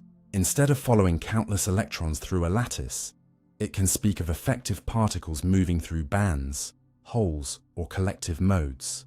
This is not laziness, it is understanding at the correct level. A weather system is not explained by naming every molecule in the atmosphere. It is understood through pressure, temperature, currents, storms, and fronts. Those higher-level patterns are not illusions in a useless sense. They are the real forms complexity takes when seen at the right scale. Collective particles work in a similar way. They reveal that reality may have different valid descriptions depending on what level you are asking about. At one level, there are electrons, atoms, and fields interacting. At another level, there are quasiparticles, collective waves, effective charges, and emergent behaviors. Neither level simply cancels the other. The deeper level explains the higher one, but the higher one has its own reality because it captures what the system actually does. This is why the phrase collective illusion should feel less like dismissal and more like wonder. It means matter can create appearances that are stable enough to become tools of science. It means a group can give birth to a new kind of individual. It means identity can emerge from coordination. And sometimes these emergent identities are not optional decorations. They are the only practical way to understand the material. Superconductors, semiconductors, magnets, topological phases, cold quantum gases, and many advanced materials cannot be understood well if you insist on seeing only the fundamental particles underneath. You must also understand the collective illusions they produce. That is where much of the real behavior lives. A material's usefulness may depend less on what its atoms are in isolation, and more on what kinds of collective excitations those atoms can support together. This is how the solid world becomes richer than a pile of ingredients. Carbon can be graphite, diamond, graphene, or nanotube, not because carbon changes its identity as an element, but because relationships and arrangements change the collective behavior. Electrons in one material may move freely, in another they may be locked away, in another they may form exotic collective states. The parts matter, but the pattern decides what the parts become together. And perhaps this is the deepest lesson. The universe does not build reality only from fundamental entities. It also builds reality from cooperation. A particle can be a collective illusion when many smaller realities move in such a coordinated way that a new, particle-like presence appears above them. It is not a lie. It is a compression of truth. It is reality becoming simpler at a higher level without becoming less real. So when you hear that particles can be collective illusions, do not imagine empty tricks or scientific confusion. Imagine a crowd whose motion becomes a wave, a crystal whose vibrations become packets, a magnetic order whose disturbance becomes a traveling signal, an electronic sea whose gaps behave like carriers, a quantum material whose whole structure produces excitations with properties no lonely particle could have. The world is not only made of things, it is made of things acting together so deeply that togetherness becomes something new. And in that soft but powerful realization, the old boundary between object and pattern begins to fade. What you call a particle may sometimes be a small fundamental actor, but other times it may be the mask worn by a collective dance, a useful illusion so faithful to the laws of nature that it becomes part of what reality is allowed to mean. Some quantum objects exist only inside materials. A strange kind of existence begins when something can be real in a crystal, real in a magnet, real in a thin electronic layer, yet impossible to remove and place alone in empty space. This is one of the quiet surprises of modern physics. Not every quantum object belongs to the universe in the same way an electron or photon seems to.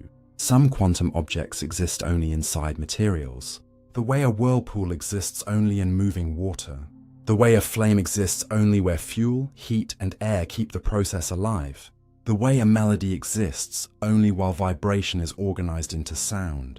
Remove the medium and the thing does not travel away like a small hidden bead. It disappears because it was never a separate ingredient to begin with. It was a behavior made possible by a specific environment. This can feel almost like cheating at first, because the word object makes you expect independence. You expect a thing to remain itself when moved from one place to another. But quantum materials teach a different lesson. They show that some of nature's most interesting actors are not fundamental particles wandering through the cosmos, but emergent quantum objects that are born only when many particles are arranged in a special way. A crystal can create them. A superconductor can host them. A two-dimensional electron system can allow them. A magnetic material can support them. A semiconductor can give them a kind of life. The material is not just a container. It is the condition of existence. Without it, the quantum object has no stage, no rules, no identity, no way to appear. One gentle example is an exciton. When light enters certain materials, it can give energy to an electron and leave behind a missing place called a hole. The electron and the hole can attract each other and move as a bound pair through the material. That pair is called an exciton. It behaves like a real quantum object inside the material, carrying energy without carrying net electric charge in the ordinary way. Excitons help explain how semiconductors absorb light, how energy travels in some materials, and why certain devices glow or respond to illumination. But you cannot take an exciton out of the crystal and hold it in the vacuum as a permanent standalone particle. It depends on the material's electronic structure. It is a relationship made mobile. It is a small union created by absence and presence together, an electron and a hole moving as one because the medium allows their bond to make sense. Another example appears in superconductors, where electrons can pair up under the right conditions into what are called Cooper pairs. A single electron is a fundamental particle, but a Cooper pair is not a fundamental object floating freely through space. It exists because the material, cooled into a superconducting state, allows electrons to become correlated in a special collective way. These pairs are central to the flow of current without ordinary electrical resistance in conventional superconductors. The pair is real because the superconductor behaves through it. It shapes measurable effects. It helps explain why magnetic fields are expelled from certain superconductors, why current can persist, why the material enters a state unlike an ordinary metal. But remove the superconducting condition, raise the temperature too much, disturb the order, and the pair no longer exists as that same object. Its being depends on the state of the whole material. This is the deeper point. Some quantum objects are not located inside materials like insects inside amber. They are created by the material's order. They are the material speaking in a special quantum language. In another world of solids, scientists speak of Polarons, which appear when an electron moving through a material distorts the surrounding lattice of atoms and then travels together with that distortion. The electron is real on its own, but the polaron is the electron plus the material's response, a combined object that can move differently from a bare electron. It may behave as if it is heavier. It may affect how charge travels. It may matter in semiconductors, ionic crystals, and certain complex materials where electrons and lattice motion are strongly linked. The polaron is not just an electron wearing a coat in a cartoon sense, but that image points toward the truth. The object includes the environment's reaction. It is not pure particle, not pure vibration, but a joint motion created inside matter. The medium becomes part of the identity, and in still stranger materials, quantum objects can become even less familiar. In some magnetic systems, disturbances can behave as if they carry pieces of what we normally associate with an electron's internal magnetic character. In some one-dimensional or low-dimensional materials, collective behavior can make electron-like properties appear to separate into different moving excitations. In topological systems, special edge or boundary states can appear only because the material's internal quantum structure demands them. In certain superconducting and hybrid devices, researchers search for exotic zero-energy modes that may behave like unusual quasiparticles tied to boundaries, defects, or vortices. These objects are not simply lying around everywhere in nature. They require the right material phase, the right symmetry, the right temperature, the right geometry, the right kind of order. They are like rare creatures whose habitat is not a forest or ocean, but a quantum condition. Change the habitat, and the creature is gone. This is why quantum materials feel almost alive with possibility, even though they are not alive at all. The same basic ingredients, electrons, atomic nuclei, electromagnetic interactions, can produce radically different effective worlds depending on how they are arranged. In one material, electrons move freely and make a metal shine. In another, they are trapped and make an insulator. In another, they pair into a superconducting state. In another, their collective motion produces fraction-like excitations or protected boundary behavior. The material becomes a universe with its own local laws, and inside that universe, certain quantum objects can exist that would be meaningless outside it. This does not violate the deeper laws of physics. It shows how rich those laws are. They allow layers of reality. They allow fundamental particles to organize into atoms, atoms into materials, materials into phases, and phases into new objects that act real within their own domain. The mistake is to think that only the bottom layer counts. If you believe only fundamental things are real, then you miss much of the physical world. A wave is not fundamental, but it can erode a cliff. A sound is not fundamental, but it can break glass. A Cooper pair is not fundamental, but it can help carry superconducting current. An exciton is not fundamental, but it can carry energy through a material. A boundary state is not a particle in empty space, but it can dominate how a material conducts along its edge. Reality is not a single floor. It is a building with many levels, and each level has structures that are real at that level. This is perhaps the most important lesson in the idea that some quantum objects exist only inside materials. Existence can be conditional without being fake. Something can require an environment and still matter. Something can be born from collective order and still be measurable. Something can vanish when the condition disappears and still have been real while the condition held. So when you imagine the quantum world now, do not picture only a few eternal particles moving through empty space. Picture matter itself as a maker of possibilities. Picture a crystal as a landscape where certain excitations can live. Picture a superconductor as a quiet kingdom where paired electrons move according to rules unavailable in ordinary metal. Picture a thin quantum layer as a place where new charges, new statistics, and new boundaries can appear. The universe is not only made of objects that exist everywhere. It is also made of objects that exist somewhere specific, under the right conditions, because the material has become the kind of world that can host them. And in that thought, matter stops being passive. It becomes generative. It becomes a place where reality can invent local forms of being, brief but lawful, fragile but powerful, not fundamental but undeniably real. The vacuum defines what particles can appear. The emptiest thing you can imagine may be quietly deciding what kinds of reality are allowed to show up. When you hear the word vacuum, your mind probably pictures nothing. No air, no dust, no light, no sound, no substance. Just a silent container waiting for something to enter it. But in modern physics, the vacuum is not simply blank emptiness. It is the lowest energy condition of the fields that fill space, the quiet baseline from which particles can appear as excitations. That difference matters more than it first seems. If particles are like ripples, then the vacuum is not nothing. It is the still surface whose properties determine what kinds of ripples can exist. If particles are like notes, the vacuum is not silence in the sense of absence. It is the instrument at rest, and the kind of instrument determines which notes can be played. This is one of the most subtle shifts in quantum field theory. A particle is not only defined by itself, but by the vacuum it rises from.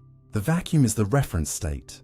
It tells the fields what unexcited means, and once that baseline is set, an excitation above it can be recognized as an electron, a photon, a quark, a Higgs boson, or some other particle-like entity. Change the vacuum, and the meaning of the excitations can change too. That sounds almost impossible if you imagine the vacuum as empty space, because how could nothing define anything? But the vacuum of physics is not ordinary nothing. It can have structure, fields can have non-zero background values, and the symmetries of the vacuum can determine the behavior of everything built on top of it. One of the most important examples is the Higgs field. In our universe today, the Higgs field has a non-zero value even in empty space, and that background is part of why many fundamental particles have mass. The Higgs field is not something that appears only inside matter. Its value belongs to the vacuum itself. If the vacuum were different, the particles we know might not have the same masses. Atoms might not form in the same way. Chemistry might fail, and the stable world around you could be unrecognizable. This means the vacuum is not just the stage on which particles act. It helps write the script of what the actors can be. In the very early universe, when conditions were unimaginably hot and dense, fields may have existed in different states, with symmetries not yet broken in the way they are now. As the universe cooled, the vacuum state changed, and with those changes came new distinctions between forces and particles. In that sense, the particles familiar to us are not timeless furniture sitting inside space from the beginning in exactly the same way. They belong to a universe whose vacuum has settled into a particular condition. The calm emptiness around you is the result of cosmic history. It is quiet now, but its quietness has a shape. This also helps explain why particle creation is not just a matter of having enough empty room.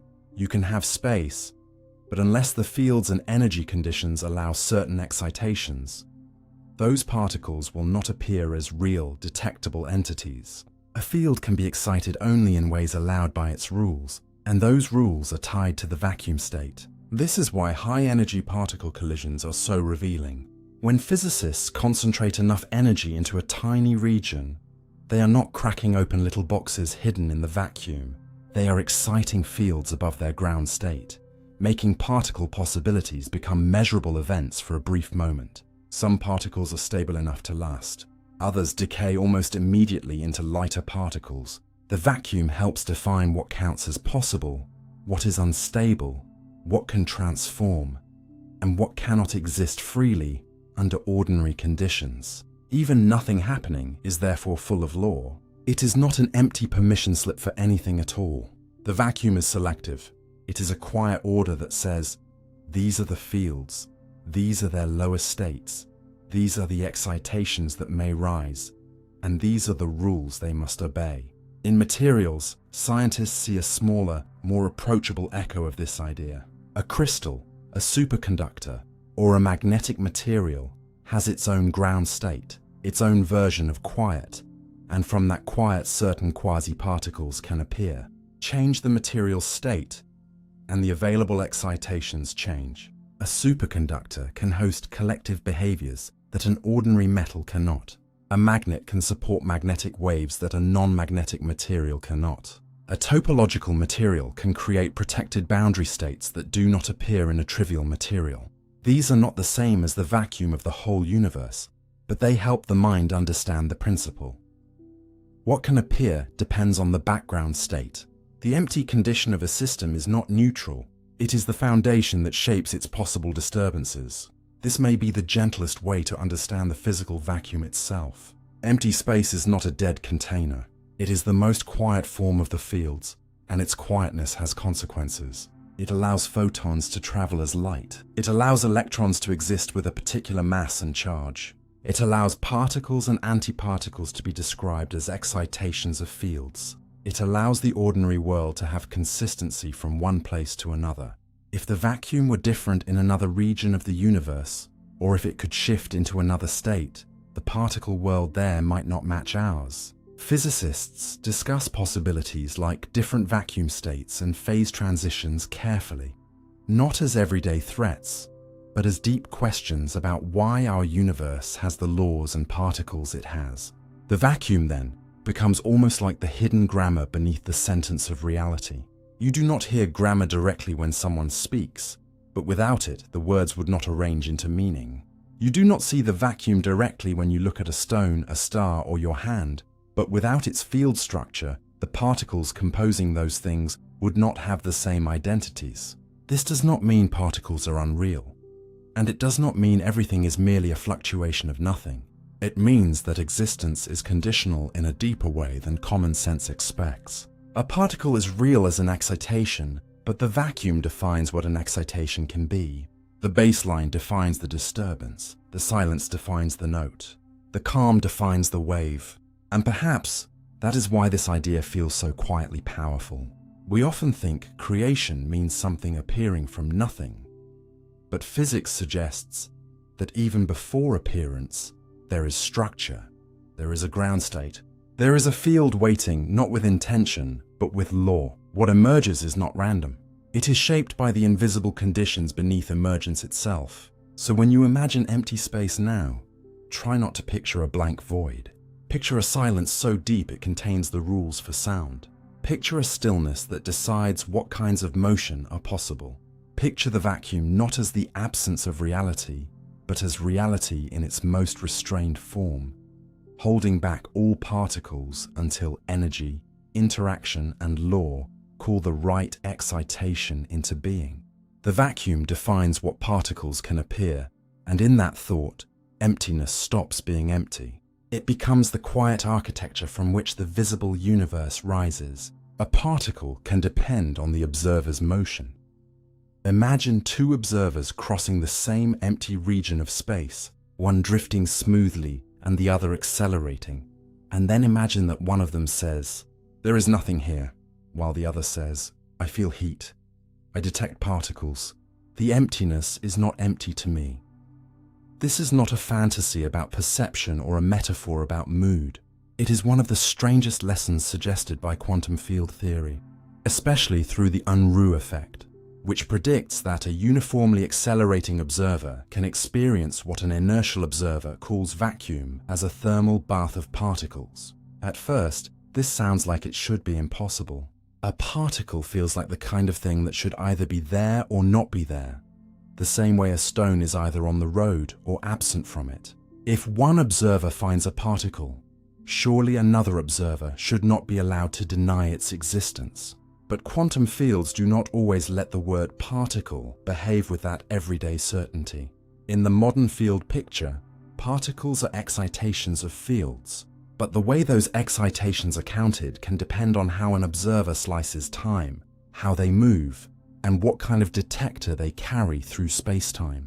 For an observer moving at constant velocity through empty flat spacetime, the vacuum can be described as the lowest energy state, with no real particles available to be detected in that frame. But for an observer undergoing steady acceleration, the same field state can be described differently. and a detector carried by that accelerating observer is predicted to respond as if immersed in a warm background. This does not mean particles are imaginary, and it does not mean everything depends on human opinion. It means that particle is not always the deepest, most absolute layer of description in quantum field theory. The deeper layer is the field, and what counts as a particle can depend on the observer's motion through that field.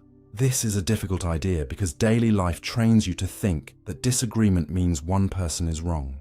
If you say the room is empty and someone else says it is full, you assume one of you has made a mistake.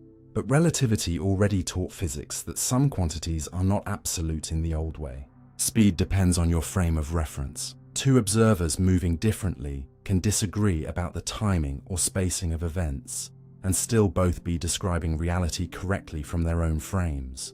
Quantum field theory adds a more unsettling layer.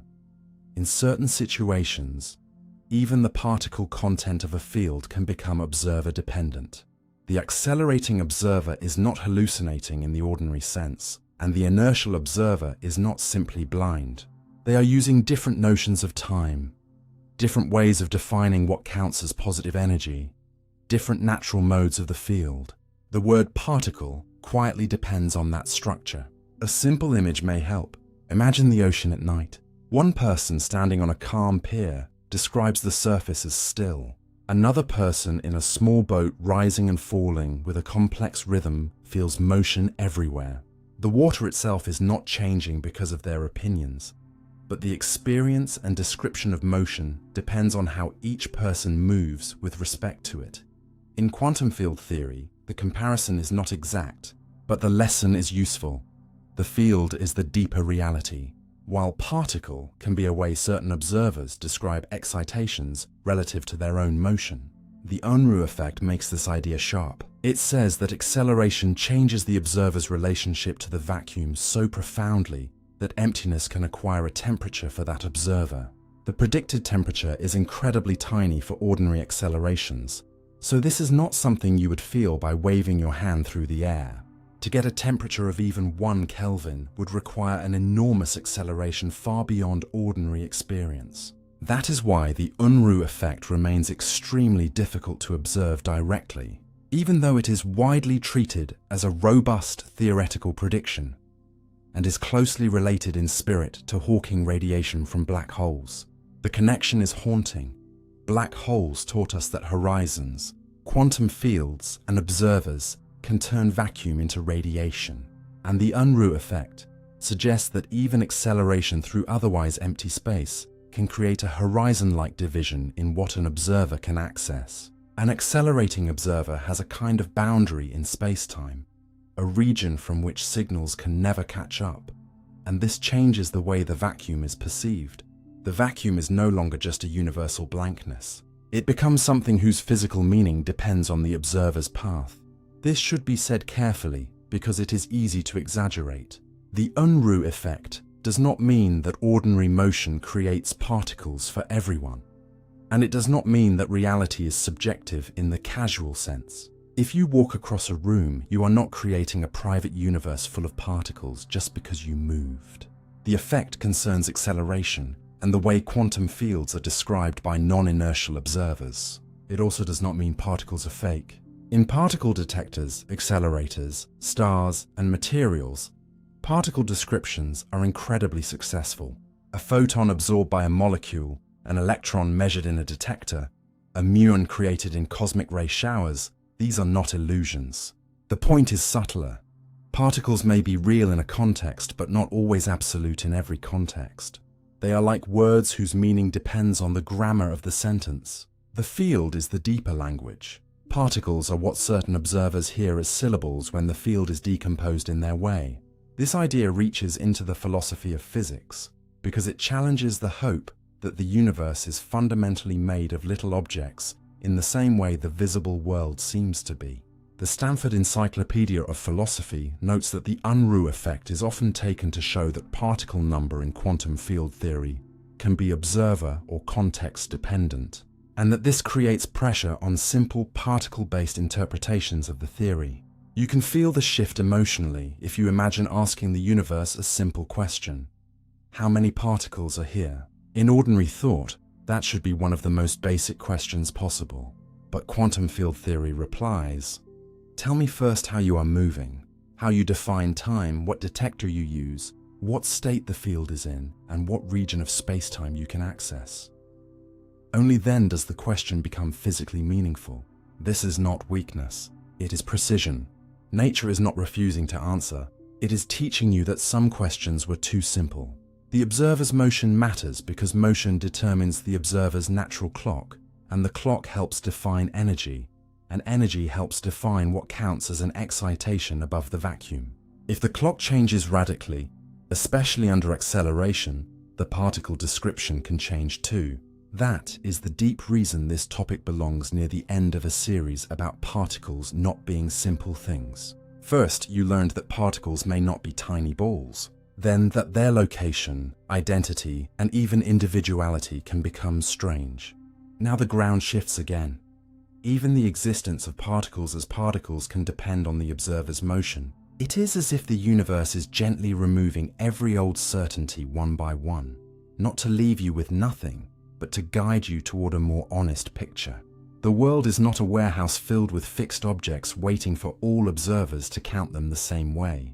It is a field-based reality, where what appears as a particle may depend on how the field is encountered, and yet the ordinary world remains. Your table does not vanish, the stars still shine, your body still breathes. Physics does not dissolve reality, it deepens it. It tells you that the solid language of everyday life is a stable translation, useful and true at its level, but not the final grammar. At the deepest level, reality may be less about objects sitting in space and more about fields, motion, horizons, measurements, and relationships between observers and the states they call empty or full. The most humbling part is that even emptiness can disagree with motion. A vacuum for one observer may not be a vacuum for another. Nothingness itself becomes relational, not because the universe is confused, but because the quantum field has more structure than the word nothing can hold. So when you hear that a particle can depend on the observer's motion, let the idea settle slowly. Do not take it as permission to believe anything.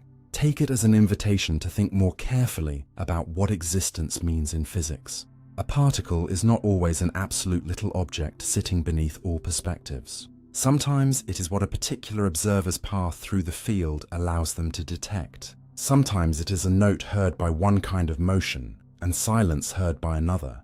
And in that strange difference, the universe becomes more mysterious, not less real, a place where even emptiness has a point of view, and where what appears to exist may depend on how you move through the quiet.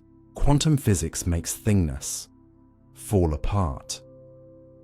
The word thing feels so harmless that you almost never question it. Yet quantum physics turns that simple word into one of the deepest problems in reality. A thing, in ordinary life, is something you can separate from its surroundings, count, name, follow through time, and imagine as still being itself when you look away. A spoon is a spoon in the drawer. A stone remains a stone in the dark. A book can be moved from one room to another, and although its position changes, you feel no confusion about its identity. This is the quiet grammar of everyday existence. Objects have boundaries, properties, histories, and persistence. You grow up inside that grammar so completely that it feels like reality itself. But quantum physics shows that this grammar is not fundamental. It is a large-scale habit, a useful surface, a way the world behaves only after countless tiny uncertainties have been softened by interaction and scale. At the quantum level, thingness begins to fall apart because the features that make something feel like a thing no longer fit together neatly. A thing should have definite properties, but a quantum system can carry several possible outcomes until a measurement forces one result. A thing should be copyable in principle, but an unknown quantum state cannot be perfectly copied, a fact known as the no-cloning theorem.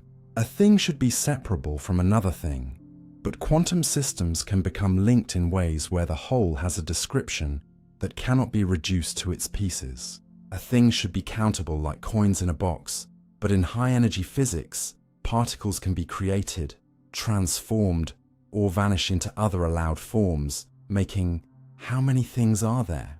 A question that depends on the physical situation. A thing should have a private set of properties it carries around, but quantum experiments suggest that some properties do not exist as ready-made answers independent of how they are measured. This does not mean the world is unreal. It means the everyday idea of an object is not deep enough. The thing is not the foundation, it is the result. It appears when reality becomes stable enough, coarse enough, and connected enough to be treated as a separate object. This is why a chair behaves like a chair, a key behaves like a key, and your body behaves like one continuous body. They are not illusions in the useless sense. They are real patterns at the scale where human life takes place. But beneath that scale, the clean edges begin to dissolve. One of the most powerful ways to understand this is to think about copying. In ordinary life, if something is a thing, you imagine that it can be duplicated, at least in principle. You can photocopy a page, scan a photograph, manufacture two similar screws, or record the position of a ball and recreate the setup. But a quantum state refuses this kind of perfect copying when it is unknown. You cannot take an arbitrary quantum state and make an exact independent duplicate while leaving the original untouched. This is not a technological weakness. It is a rule of nature, and it is deeply revealing because it tells us that a quantum state is not like a classical object with a hidden blueprint you can simply read and reproduce. To learn the state, you must interact with it, and that interaction changes what you are trying to learn. The state is not a little object carrying public information on its surface. It is more delicate than that, more bound to the conditions under which it can be known. This is why quantum information is so different from ordinary information. A sentence can be copied, a file can be backed up, a drawing can be photographed. But an unknown quantum state cannot be cloned like a document. And that one fact has helped create the entire field of quantum information science, including ideas behind quantum cryptography and quantum computing. Reality, at its smallest scale, does not behave like a library of objects waiting to be copied. It behaves more like a living question that changes when you try to extract its answer. Another crack in Thingness appears when you ask whether properties belong to objects before measurement. In ordinary life, a ball has a color, a weight, and a shape before you check them.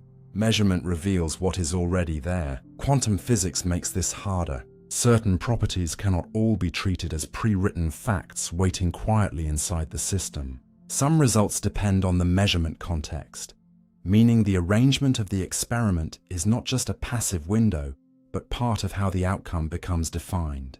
This idea is difficult, but the feeling is simple. The quantum world does not always allow you to imagine a tiny object carrying a complete set of answers hidden in its pocket. Instead, some answers become real only through the specific encounter between system and apparatus. That is why Thingness weakens. A thing, in the familiar sense, should be fully itself before relation. Quantum reality often seems to say, relation helps determine what itself can mean. This is not the same as saying human consciousness creates the world by wishing. It is more precise and less mystical than that.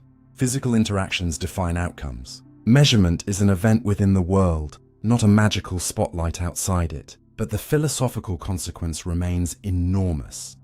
The universe is not made only of finished little objects with finished little properties. It contains systems whose reality is partly expressed through the questions nature is made to answer. Even the continuity of a thing through time becomes less simple. In daily life, if a bird flies behind a tree and reappears, you assume it is the same bird. If a car turns a corner, you track its identity. But in quantum physics, especially when particles are identical, or when processes can transform particles into other particles, the story of this exact thing continuing as itself is not always the right story.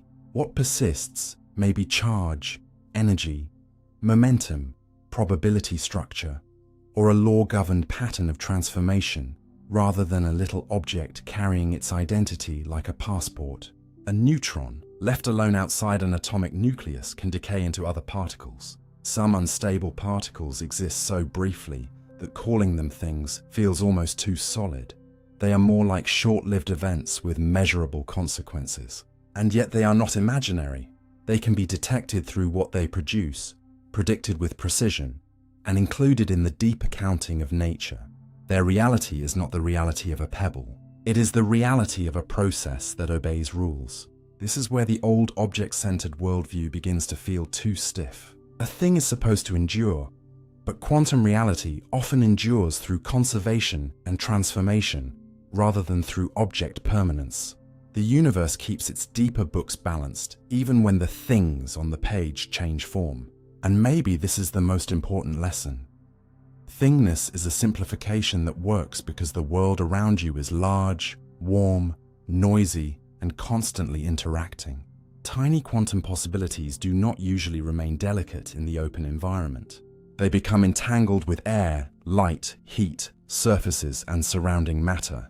Their fragile alternatives are dispersed into the environment so quickly that the world settles into the familiar appearance of definite objects. This process, called decoherence, helps explain why you do not see chairs in obvious quantum superpositions, why cats do not appear both sitting and standing in any practical everyday sense, and why the world feels classically solid even if its roots are quantum.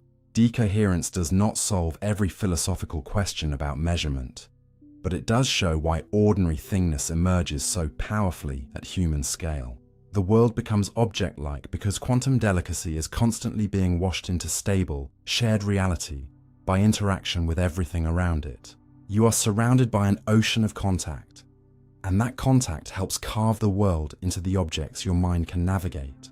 So quantum physics does not destroy the objects of daily life, it explains why they are special. A thing is not a primitive fact, it is an achievement. It is what reality looks like after uncertainty has been tamed, after interactions have selected stable patterns, after scale has hidden the trembling beneath the surface. And this can change the way you see everything without making you doubt the floor beneath your feet. The floor is still there. The cup still holds water. Your hands still close around the world. But the meaning of there, cup, hand, and world becomes deeper. You realize that the ordinary object is a kind of peace treaty between your senses and the quantum storm underneath. It is not false. It is a calm translation. And perhaps that is the soft conclusion quantum physics leaves you with. Reality does not begin as a collection of finished things. It becomes thing-like under the right conditions. The universe may be less like a room filled with objects and more like a process that produces objecthood where stability, interaction, and scale allow it. What you call a thing is not nothing. It is not a lie. It is a moment of clarity rising from something more fluid. A temporary island of definition in a deeper sea where boundaries, properties, and identities are not always given in advance. Quantum physics makes thingness fall apart, not to empty the world of meaning, but to show you that meaning was never as simple as a label on an object. It was always a pattern becoming stable enough for you to hold. Quantum statistics shapes the periodic table.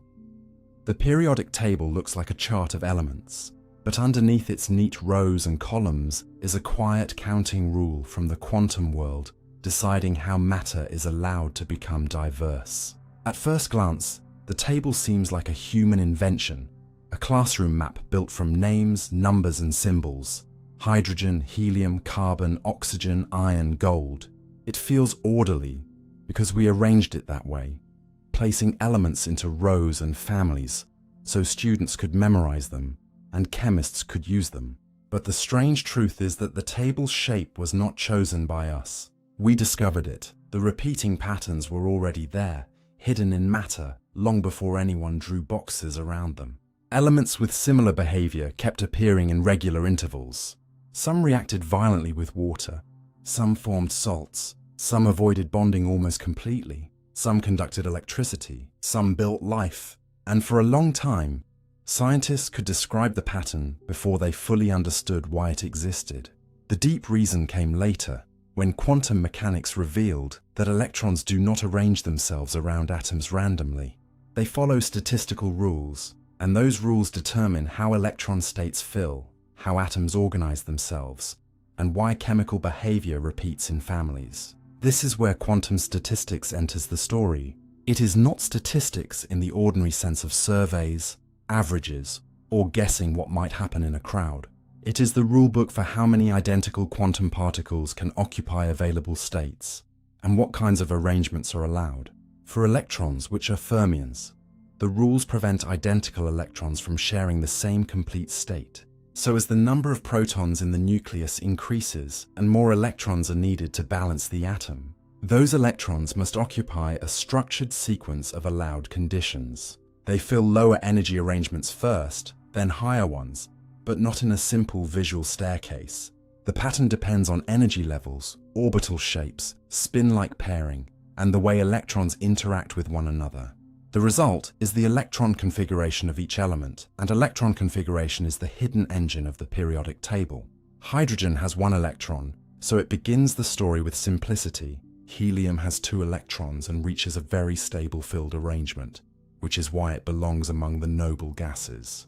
Lithium begins a new outer layer, and suddenly a new row begins.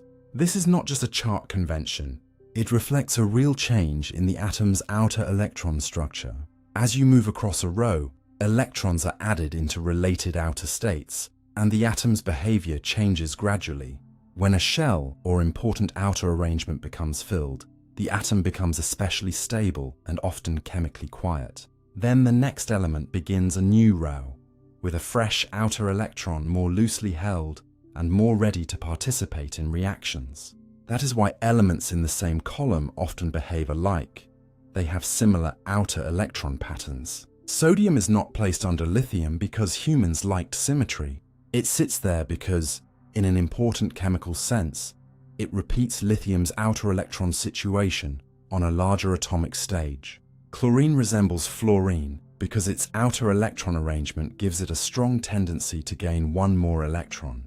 Neon, argon, krypton, and other noble gases share their famous reluctance because their outer arrangements are already filled in a way that makes ordinary bonding less attractive.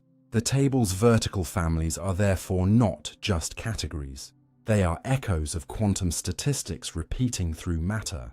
This is why the periodic table is more than a list. It is a visible shadow of invisible counting.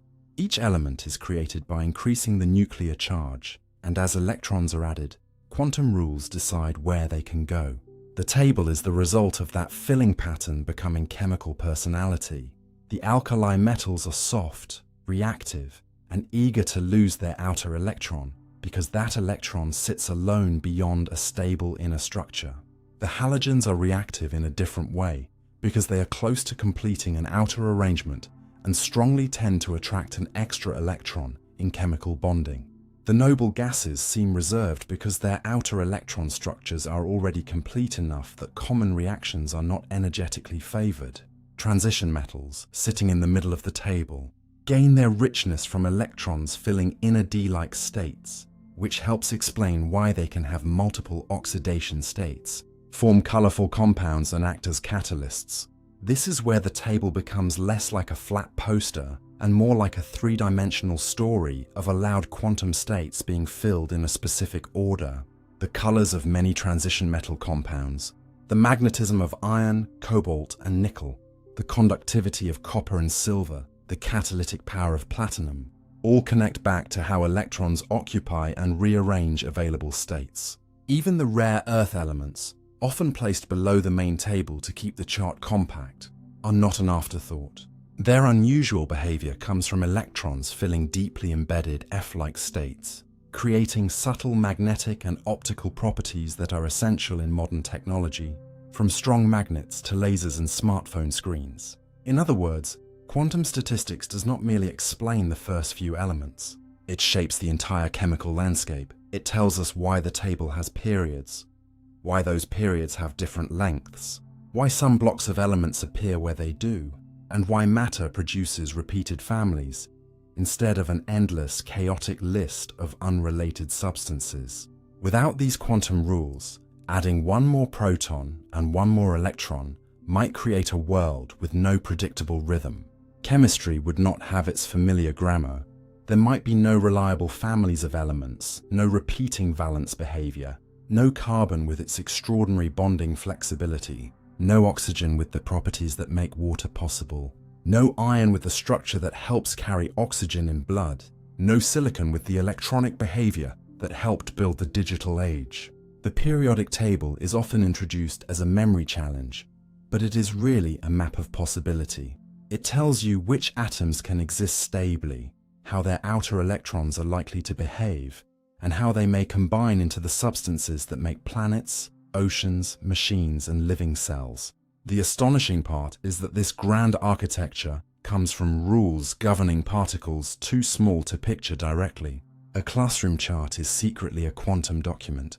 Every row is a consequence of allowed electron arrangements. Every column is a repetition of outer structure. Every chemical family is a recurring theme produced by the way electrons must be counted.